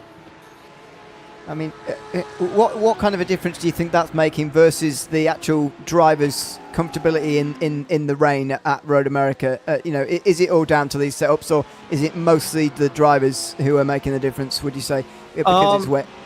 I don't know. I kind of just grabbed the setup I made about 6 months ago for this car. I haven't driven it in about 3 months, so I kind of winged it today. But more than likely, the higher wing, more than likely, the higher wing guys are going to have a little bit more stability. Definitely into turn 2, probably a little bit in the carousel and that kink where I spun it. I think. And that corner right after the kink, that one on the back end of the straight, that's the most slipperiest corner right now on the track. It's got a bunch of gravel. And just before we let you go, Brad, tell, and we'll get back to the race because the final pit stops are about to be happening here. Tell us about the season so far for OGRL from your side of things, and the last part of this season in terms of the schedule we've got coming up. Obviously, we've shown it earlier on, but we've got 7 weeks in a row now to the end of the season. This is 7 weeks in a row. It's a big end to the season. How have you been finding it so far for the Coffee Cup this season? Oh, for me, man, I've missed a bunch this year. My AC went out a couple of weeks ago. It was like 100 in the house. I didn't feel like racing that one. We was out of town. So for me, I'm out of the championship. But we got some guys. Summertime's always going to bring lower numbers. People have lives outside of the 21 racing today. So the fall season that will kick up here in about 8 to 10 weeks should probably hopefully have a little bit more grids, but I've been happy with the 30 or 45 we've been filling so far this year. I'm looking forward to Long Beach and Phillip Island. Yes. Yeah, those are big. I'm especially looking forward to Long Beach, I must say, in a couple of weeks' time. Now, that's mainly because I'm not driving it. That's an added advantage from being where we are. Thanks for chatting to us tonight. I just wanted to come say, hey guys, take it easy. Thanks very much for chatting to us, Brad, and hopefully we'll chat to you after a better race in the next few weeks. I was trying to get the lawnmower on podium, man. Today was another day. It just didn't happen. I'll catch you later. Cheers. Thanks very much, Brad Lovey's chatting to us at the end of his race. We've still got 25 minutes of the race to go. With the pass you just saw for Kiko Lacal and Will Bailey is a slightly false battle at the moment, and so is the one between Tidwell and Lacal, because of course we're speculating about whether Lacal's going to need another pit stop in this race or not. I'm still not sure yet, to be honest. Ryan Merriam is into the pit lane meantime. He's done 16 laps on this stint. Let's see if Horvath, Ben Roy and Zuhair come in which case this is definitely the fuel limit, but Merriam's in from the lead at the moment. Yeah, which this is more in time and in line with what you and I thought we were going to see here. So, yeah, it'll be interesting to see. I mean, in these conditions, man, they should be able to get an extra 2 laps of fuel out of these ones just because of how much slower they're going. It's not only about the laps, though. It's about the time that it's taking to do these laps. Because the lap times are 30 in some cases, but more realistically 20 to 22 seconds off of what they're normally doing. Ben Roy's carrying on, but Horvath and Zuhair. So I would say that 16, maybe 17 is the limit. Ben Roy's going on to lap 17 of his stint right now. 17 laps would take Kiko Lacal to lap 38. Are we going to... Have we got 10 laps or more left here? He needs there to be 10 laps left or less.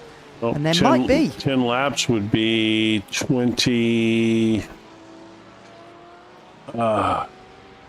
Gosh, it's too early for me for that. Well, 10 laps I'm going to need a calculator. I'll admit to that. 10 laps would be 20 minutes, and then so yeah. I think that we're going to have less than 10 laps. I think we're going to be at maybe 8 or 9 laps left. I've got 24 minutes and 12 seconds, something like that. Yeah. So we've got 23 minutes left. Yeah. As he crossed the line, we probably had exactly that amount of time left. So this is going to be very close. Kiko Lacal's race might be riding... Oh, he's just disconnected anyway. Is he gone? He's gone. Blinking. He seems to be gone. You know, I think this happened to him earlier in the season too once. God, I hate that, man. Did it?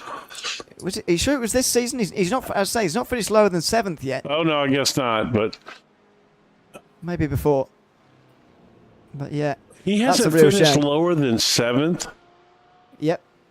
So he had a nice recovery then from that incident he had earlier in the season. Yeah, he's out right now. I don't. Yeah. Wow. This would be the longest blink I've ever seen if he comes back. Yeah, no, I know, right? I always say this. By the way, what happened to Ryan Merriam? He pitted. Oh, that's what happened. Never mind. I got my brain was somewhere else, and all of a sudden I look up and Merriam's in second, Van Roy's leading, and I just for that split second, I went brain dead there because I was about to say, I saw somebody's off in the background now. I don't know who that is, but that's Race, he's back. No, it's Race. It's Julian Race. Oh, it was okay. I'm really confused now, folks. Don't mind me. I'll be here all day. Van Roy is pitting now, so let's see. Yeah, so 17 laps to the absolute maximum here. Doesn't really matter anymore, but Leclerc could have got to lap 38. Looks like there might indeed be 38 laps in this race. But as I was about to say, it depends. Well, before he disconnected, unfortunately, none of this, what I'm about to say, matters anymore. I know, but right? The race is probably, potentially going to be 38 laps, potentially 39 if Merriam's quick. And Leclerc's race was riding on whether Merriam was going to be quick in these next 20 minutes or not. That's how weird this race is going to be for Kiko Leclerc. But unfortunately, he's disconnected anyway.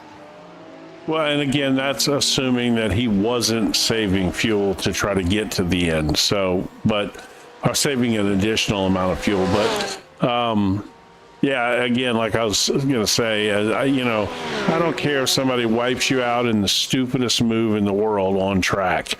It's still better than technical issues. I just hate to see anybody. Oh, my God.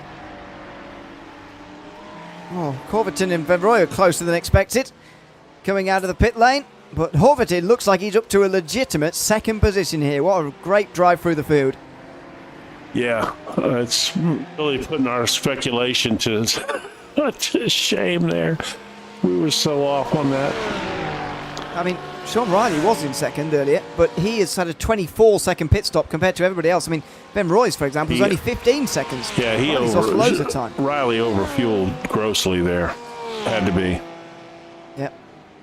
Cheney's got a black flag meantime. Looks like for the incident limit. Is it? Well, maybe. Let me see. I can tell you if it is or not. Hold on. Cheney, no, not incident limit, I don't believe. No, definitely not incident limit. Cheney has, according to what I'm seeing, there's no way he only has 2 incidents. That feels, like it's not possible. Doesn't feel right. But also because... No, that's not right. He's also had a crash, which would have been at least a 4X. Yeah, no, that's not right. This software seems to be buggy today. Well, Tom Bryson making his way out of the pit lane. That might well be the final scheduled stop that we see today. Not that long ago, by the way, Hugh Follinger had to tow back to pit lane. He's actually on his outlap from getting back out onto the racetrack again, is Follinger. So... might have been another incident there for Ollinger, which dropped him to 13th place. Looking.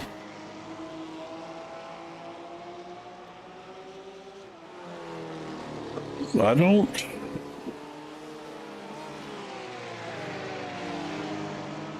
see anything. Okay.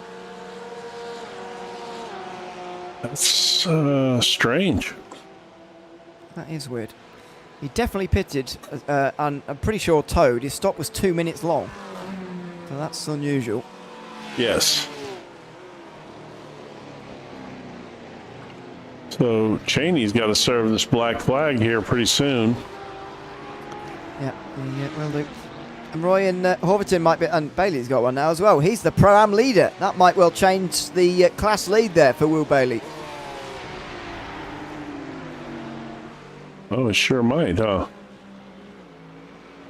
That's going to be fun to watch. 22 seconds. It's going to be close with Quentin Price with a black flag. So we'll wait and see on that. But Horvath and Ben Roy still nose to tail here for the battle for second. I think these battles inside the top 5 are just going to pick up again towards the end of this race here after sort of half an hour of them being away. It's just going to pick up again by the looks of things. Bailey's into service penalty immediately, by the way, so he's not waiting around. And we're going to see immediately whether he can stay in front of Price with this penalty or not. Yeah, it's going to be pretty close.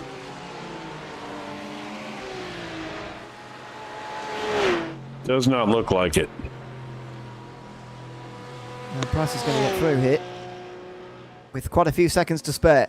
So Quentin Price is the new leader, up 7 places from where he started. He's the new leader of the Prime class, the 3rd leader we've had now. Yeah, actually, quite a huge gap now, actually. Yeah. And I thought, that's about a 30-second time lost driving through the pit lane here. Yeah, that's bad. Yeah, almost 40. Holy cow. Oh dear. Oh! Big trouble here. What has gone on here down at the Kink is big damage for Vemroy. One of the championship contenders has a meatball flag, and he has no drop week to fall back on, by the way. He's going to have to use an extra pit stop here as Sean Riley gets down the inside of him. No other positions have changed inside the top 5, but Vemroy has got involved in some trouble with one of the lapped Porsches, and it looks like Robert Sackett, who was in the wall there at the Kink. Yeah, let's see what happened here. So he's already wide. How does Horverton avoid this? He gets in the curb. Sackett spins to the inside. Horverton gets around the outside, but Vemroy can't avoid. Man, I have to say, okay, 2 things there. That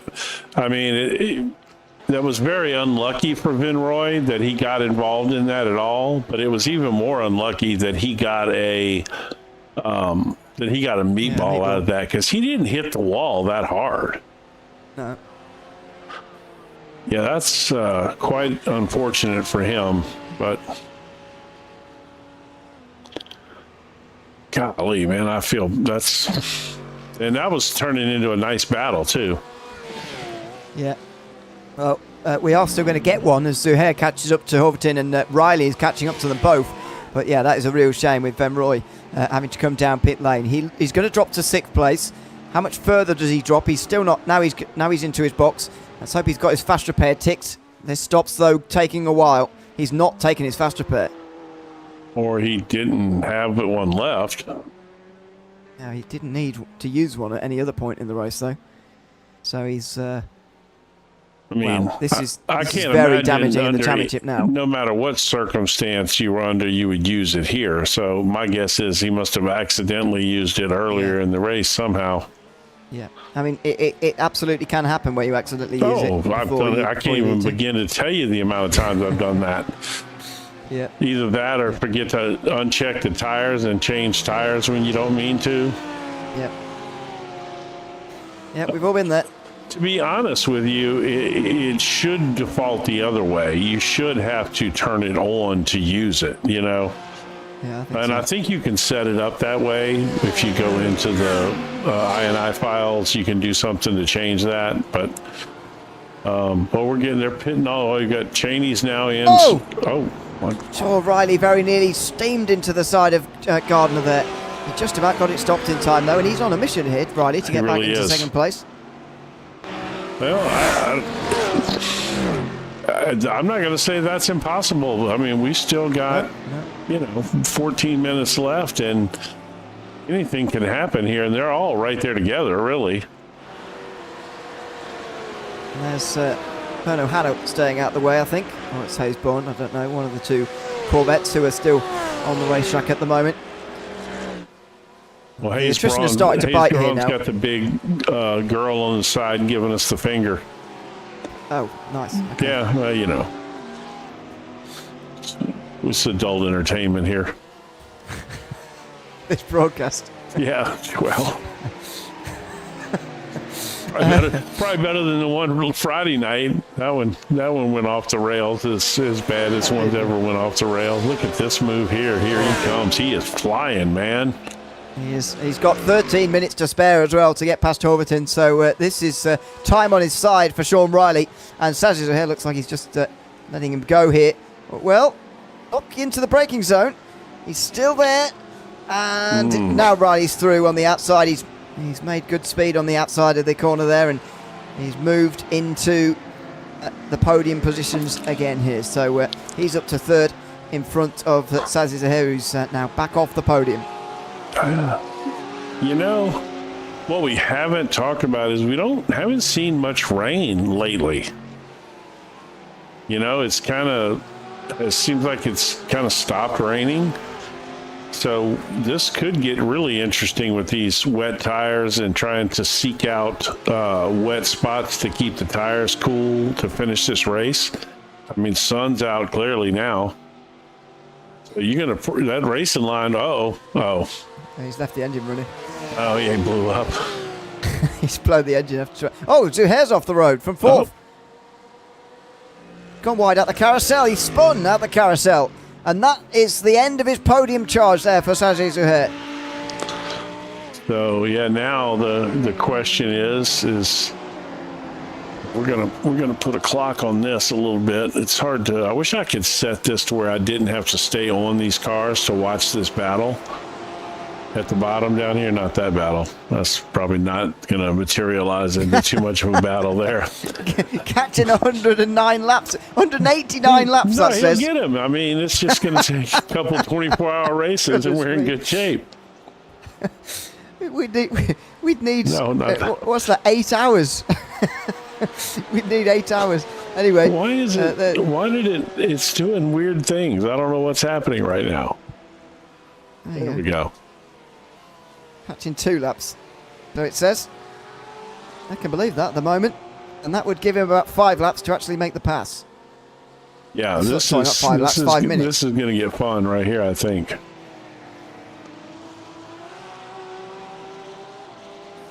So, 7/10 the current gap. Yeah, so yeah, about 6 minutes, maybe 3 laps to make the pass if he gets there on that schedule. But already the schedule's changed to just 1 lap. So yeah, we'll see.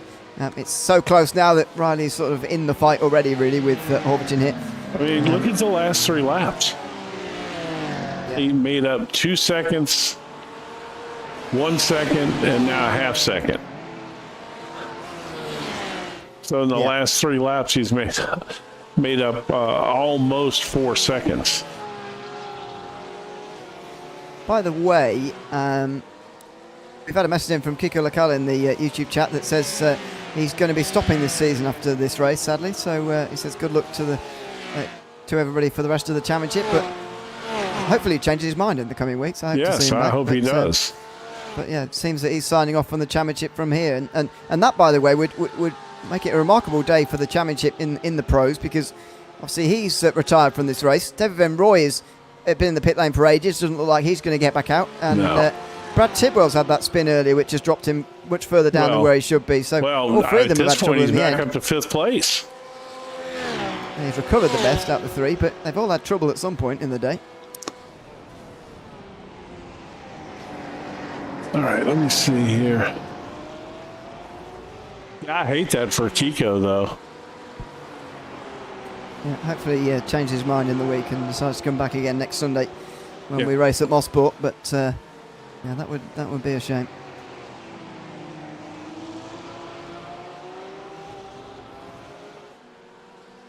I'm trying to figure out what Jim Good Brody. What? What's going on? I'm lost. I don't know. Oh.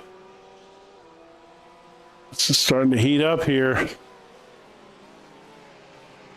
Yeah, just still half a second. Riley is there, but it's difficult to get any closer than this, really, in the rain when you're trying to make a move, really. So this could be quite difficult going now for Riley from now on. Oh, that made it much easier.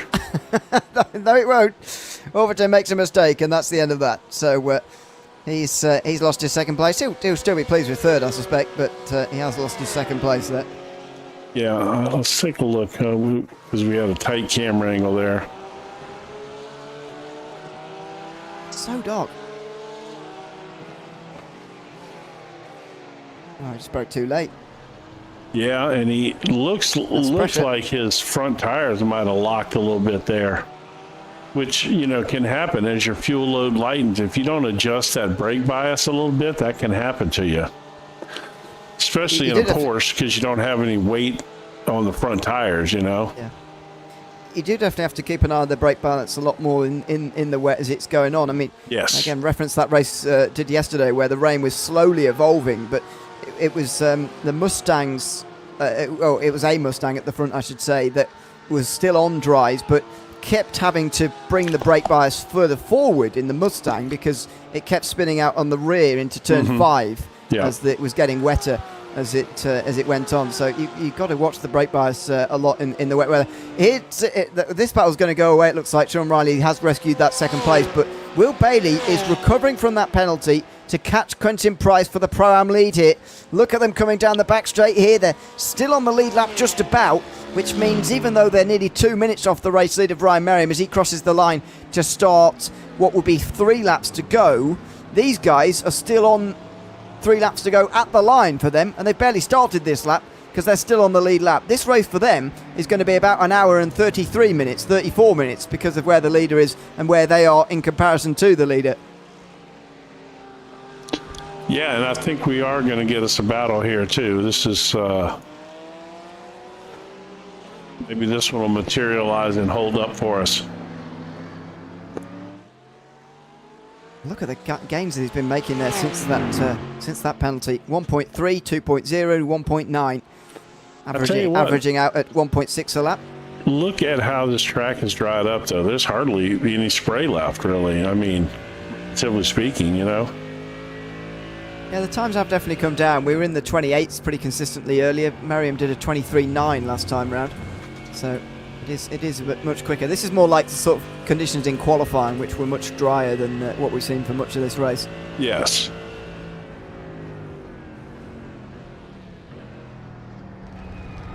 So well, 3 laps to go for these guys. I think we've established that he's going to catch him. Well, yeah, he's definitely going to catch him, but is he going to pass him? Is the key here. We didn't actually see Riley pass anybody in the end because of Zaher and Huffton's mistakes, so Bailey's got to actually work on a proper pass here unless he can force Price into making a mistake under the pressure. Well, that certainly can happen.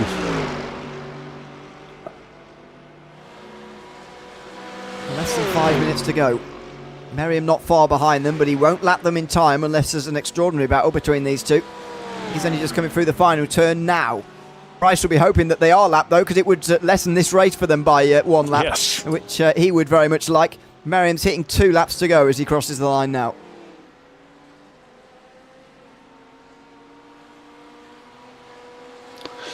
Yeah, what a clinic he's put on today.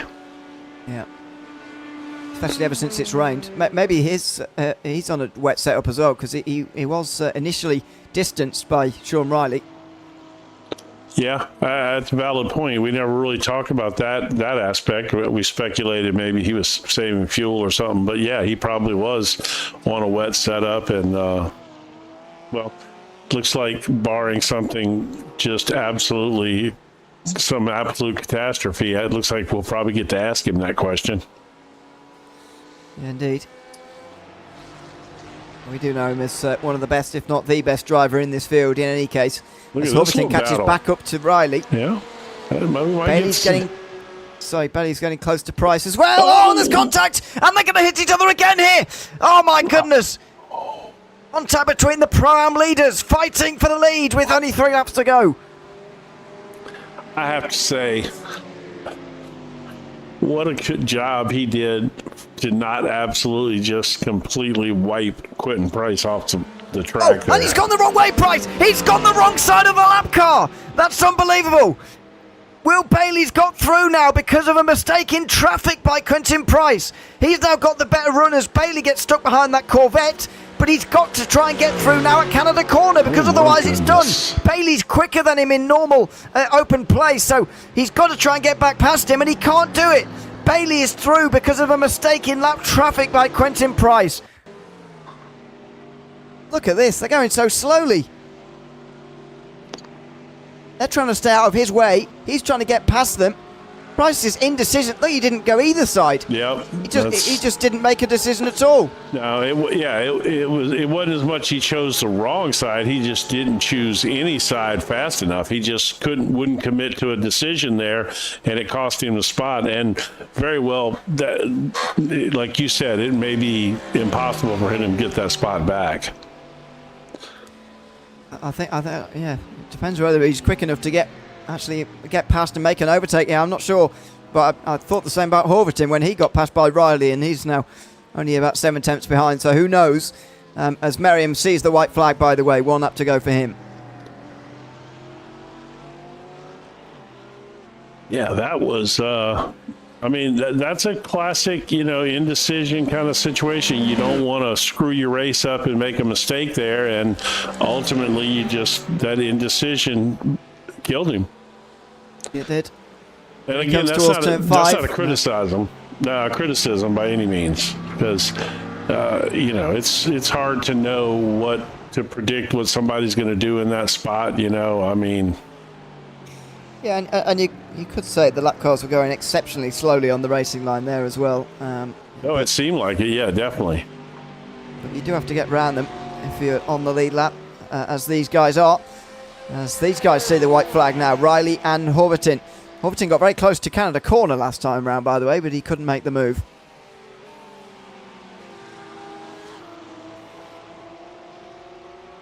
I mean, Horvatin's been fast today, man. In theory, he could get there and get one shot at him here.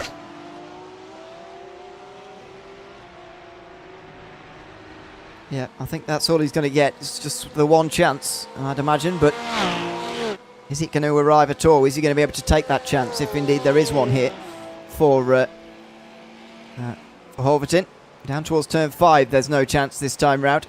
I think the Pro-Am lead, yeah, they're just coming towards Canada corner. That's why Price has got closer than Bailey, but don't forget, they've still got to see the white flag yet. Right. No, exactly.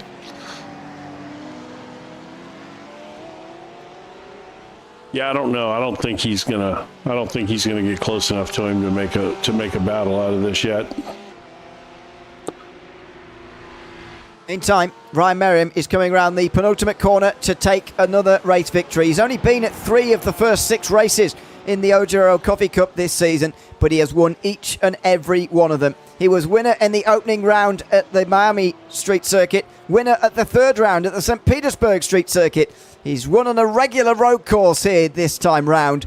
It's Ryan Merriam who wins the first endurance race of the season in the dry to wet race at Road America. A fantastic race it has been, and a clinic put on by Ryan Merriam towards the end. He takes the victory. Sean Riley is going to be holding on ahead of Horvatin here into Canada corner, is he? One last chance for Horvatin. Doesn't look like he's going to be able to get through at the end there.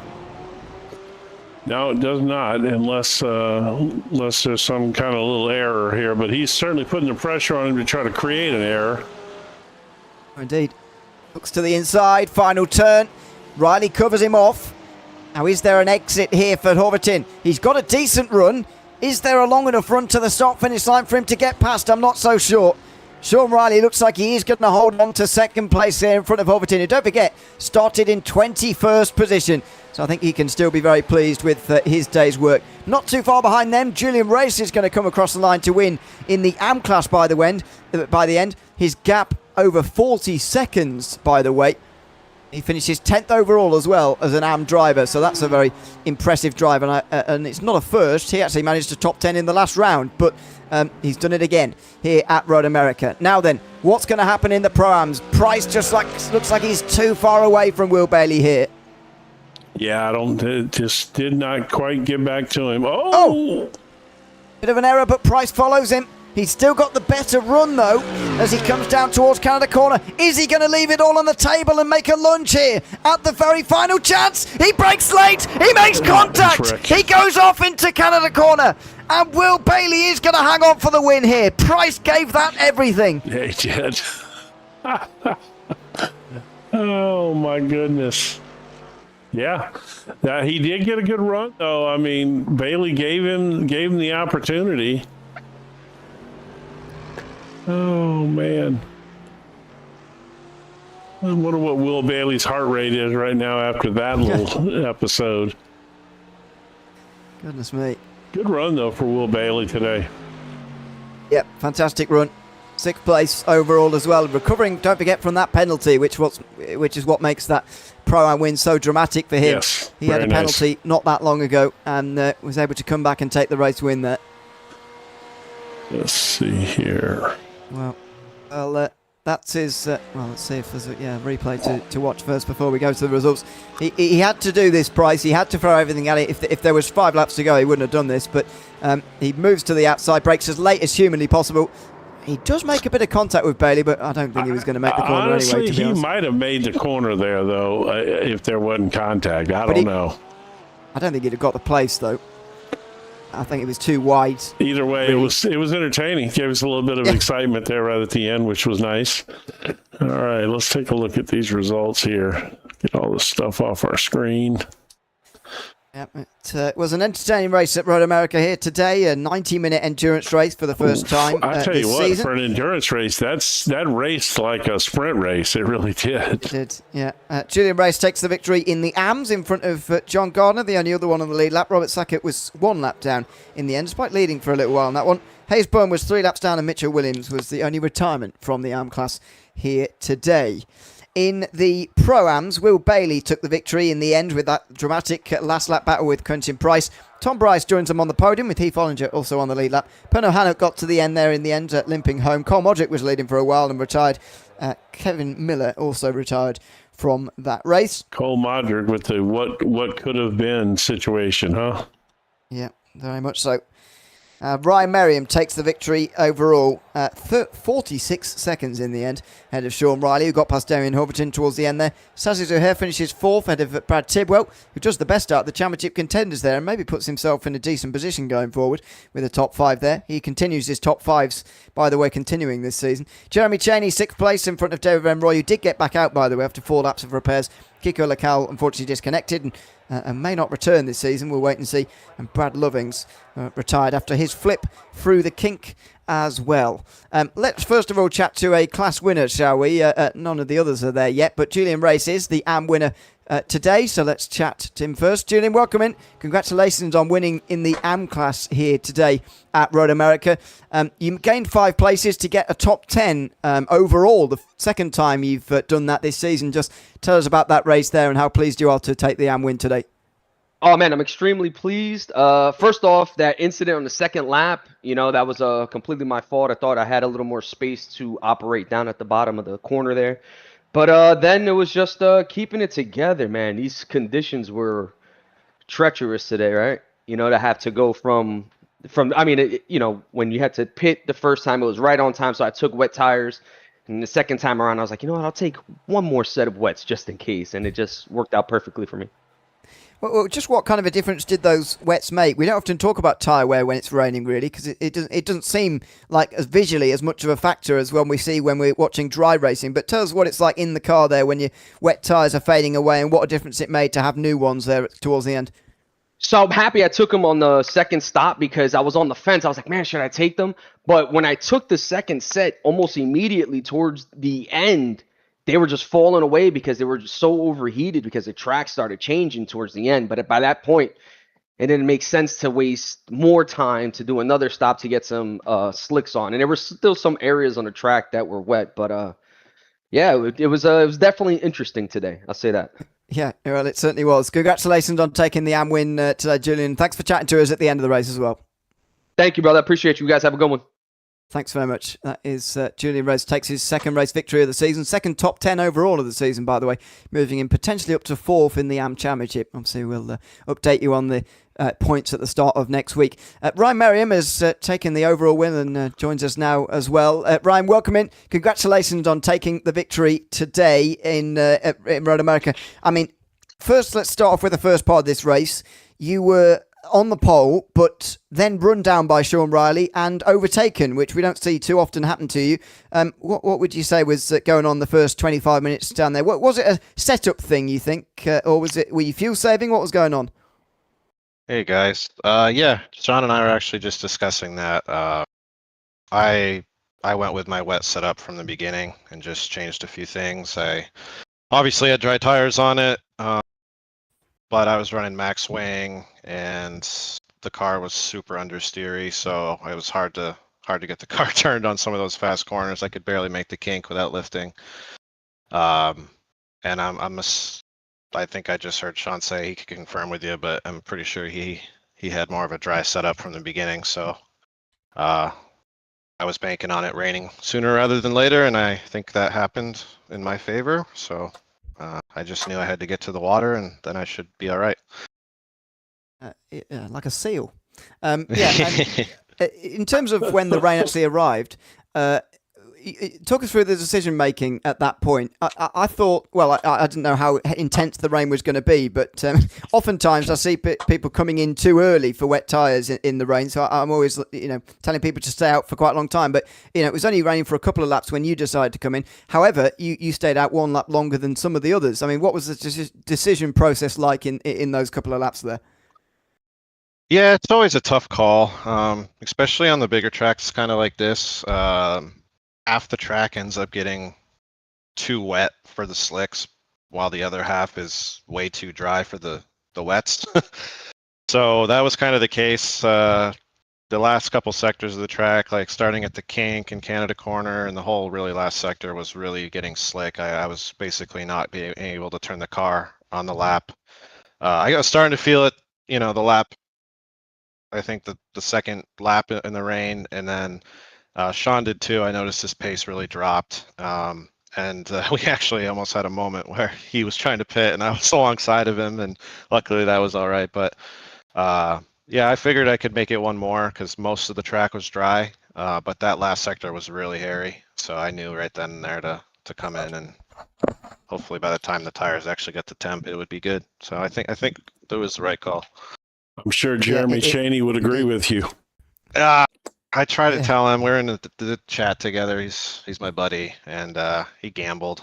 That was kind of the start of his bad luck this race. He was pretty quick he's pretty quick in the rain, so we were trying to get a 1-2, but yeah, that extra lap, he lost a lot of time.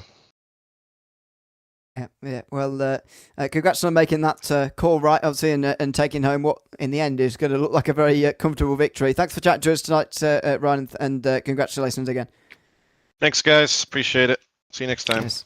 Thanks very much, Ryan Merriam, the winner overall here today, and of course in the pro class. Just while we're chatting there, Will Bailey of the Pro-Am win has also got himself into the waiting room. We'll bring him in now as well. Will, welcome in, and congratulations on a Pro-Am victory there. It was close between yourself and Quentin Price towards the end. Tell us about that last lap, first of all, when you were both fighting for the win. Oh, well, first of all, thanks for the interview, guys. Dude, I was I was sweating hard because I had one more incident point for off tracks, and I would have gotten a black flag. Oh, so I'm trying to stay ahead of Quentin, and him and I were racing good together, and like it was close. He was fast, and I mean, I got to give him credit for the cojones to do that send on the last on 12 Canada Corner. Man, if he could have made that stick, I think it wiggled because of the water, and he just bumped me. And when he bumped me, like, it just sent him off the track. And I was sweating bullets because I thought I was going to get that incident point and a black flag. I was like, no, why? But man, what a good race. Yeah. All right, adds an extra layer to it we didn't realise at the time. I mean, of course, it brought about by a black flag in the first place that you had to come in and serve, and obviously with the length of the pit lane here, it loses you about half a minute, which obviously gave Price the lead back. What was going through your mind when you got that black flag there, in as far as whether you thought you could still win, even with that black flag that you had to come in and serve? Oh no, I pretty much had given up at that point. I was like, well, there goes my race, like that's a heartbreaker. But I was like, I'll just, continue on. And then when I got back out, I realized, wow, I didn't really lose that much. So, all right, let's just see where this goes. Well, congratulations on fighting back to take the win in Pro-Am here today, Will, and thanks for chatting to us at the end as well. Thanks to you guys too, man. You guys do an awesome job, and we'll see you in the next one. Absolutely. Will Bailey, the Pro-Am winner here today from Road America. We've kept Sean Riley waiting a while in second place overall. We'll bring him in now for a chat. Sean, welcome in. Congratulations on second place here tonight. Just talking to Ryan Merriam earlier on about what was happening in the early stage of the race, where you managed to run Ryan down and overtake him and then pull away from him in the early stages. What was going on from your perspective at that early part of the race? Well, that was definitely exciting. I knew I my suspicions were correct. Was completely set up for the wet, running a lot of wing, and so I knew he was a bit compromised in the dry. I thought I did the same thing. I softened up the car a bit because I knew that it was going to rain most of the race. But yeah, it wasn't enough. I think he was committed to being slow in the dry and making it up in the wet, and I went a bit halvesies, and it rained for most of the race, so that didn't work. Well, indeed, I bet. I can imagine you weren't too pleased to see the rain falling, starting with more than an hour to go. In that case, I mean, fast forward right to the very end. You have that last pit stop, which actually drops you to 5th in the end, but you're still able to rescue 2nd place. Just tell us about those last sort of 25 minutes coming through the field the way you did there. Well, I've screwed myself on the last pit stop in the rain a few times because when it starts to dry, you start to use more fuel. And so I overfueled the car a bit in the second stop just because I didn't know exactly when the rain was going to stop. So I think that kept me parked in the pits for an extra 2-3 seconds. I didn't expect to fall back that far, but I think combination of some lap traffic and starting to figure out the car a bit more in the wet, was able to claw back and find P2 again. Well, congratulations on fighting back to get that 2nd place. Well deserved today. And thanks for chatting to us at the end of the race as well. Yeah, thanks, guys. Thanks very much. Sean Riley, the 2nd placed overall driver here today, just in front of Demi Hoverton, who joins us now as well. Demi, welcome in. Congratulations on a podium place here at Road America today. Just how was that race for you, and how do you feel having gotten to 3rd place right from the back of the field today? Feels amazing, man. I had some technical issues preventing me from qualifying. Just my monitors did not recognize the inputs. But strategy was simple: just don't waste any time in the dry, and then once rain comes down, just chill out. Run your own race, and hopefully it works out. Great time to come all the way through the field, even though it's not P1. But I'll take P3 any day. There were some hairy moments. Unfortunately, I got out of those scot-free, but unfortunately, some of my competitors didn't, which I would have loved if they did, because the racing at the finish was spectacular. Well, it certainly was. I mean, talk us through that moment where you're at the head of the train in 2nd place, coming out of the 2nd pit stops of the day. Looks like you're going to, gain sort of 19 places on the day, and David Van Rooij's right behind you. Then, obviously, he falls away. It's Sean Riley behind you. Saji Zahair not that far behind. Tell us about that sort of last 25 minutes or so. Last 25 minutes, it was... I'm not going to say stressful, but I was just focusing on myself. I had one more incident before a drive-through penalty, so I didn't want to play around with that.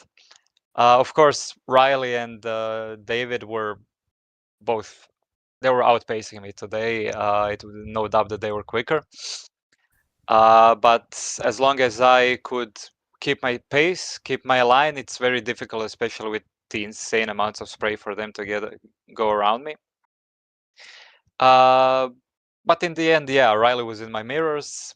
I caught a bit of a puddle. It threw me out wide, and after that, it was just keep behind him and see if a chance arises for me to overtake him back.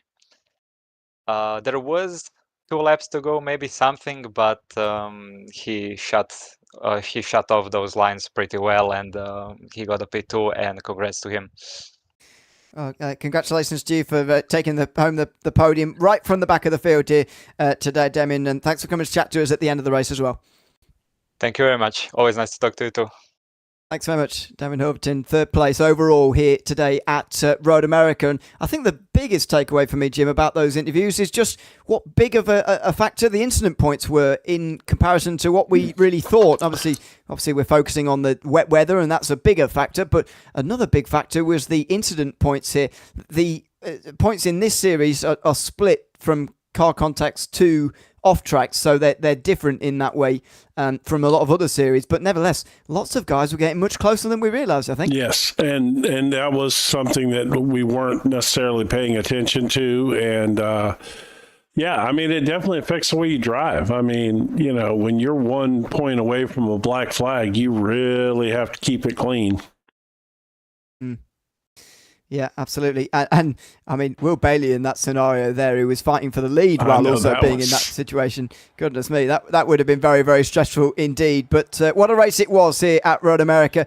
A 90-minute endurance race that had action from start to finish. We'll see another one of these endurance races on the 30th of August, by the way. The Nürburgring combined layout going to play host to the final race of the season. But between now and then, we've got 5 more 1-hour races to bring you live on Motormouth Broadcasting each Sunday morning. Over in America, we'll be live at 9 o'clock in the morning Eastern time with those. Mosport next week, followed by Long Beach, Algarve, Oschersleben, Phillip Island before that final endurance round.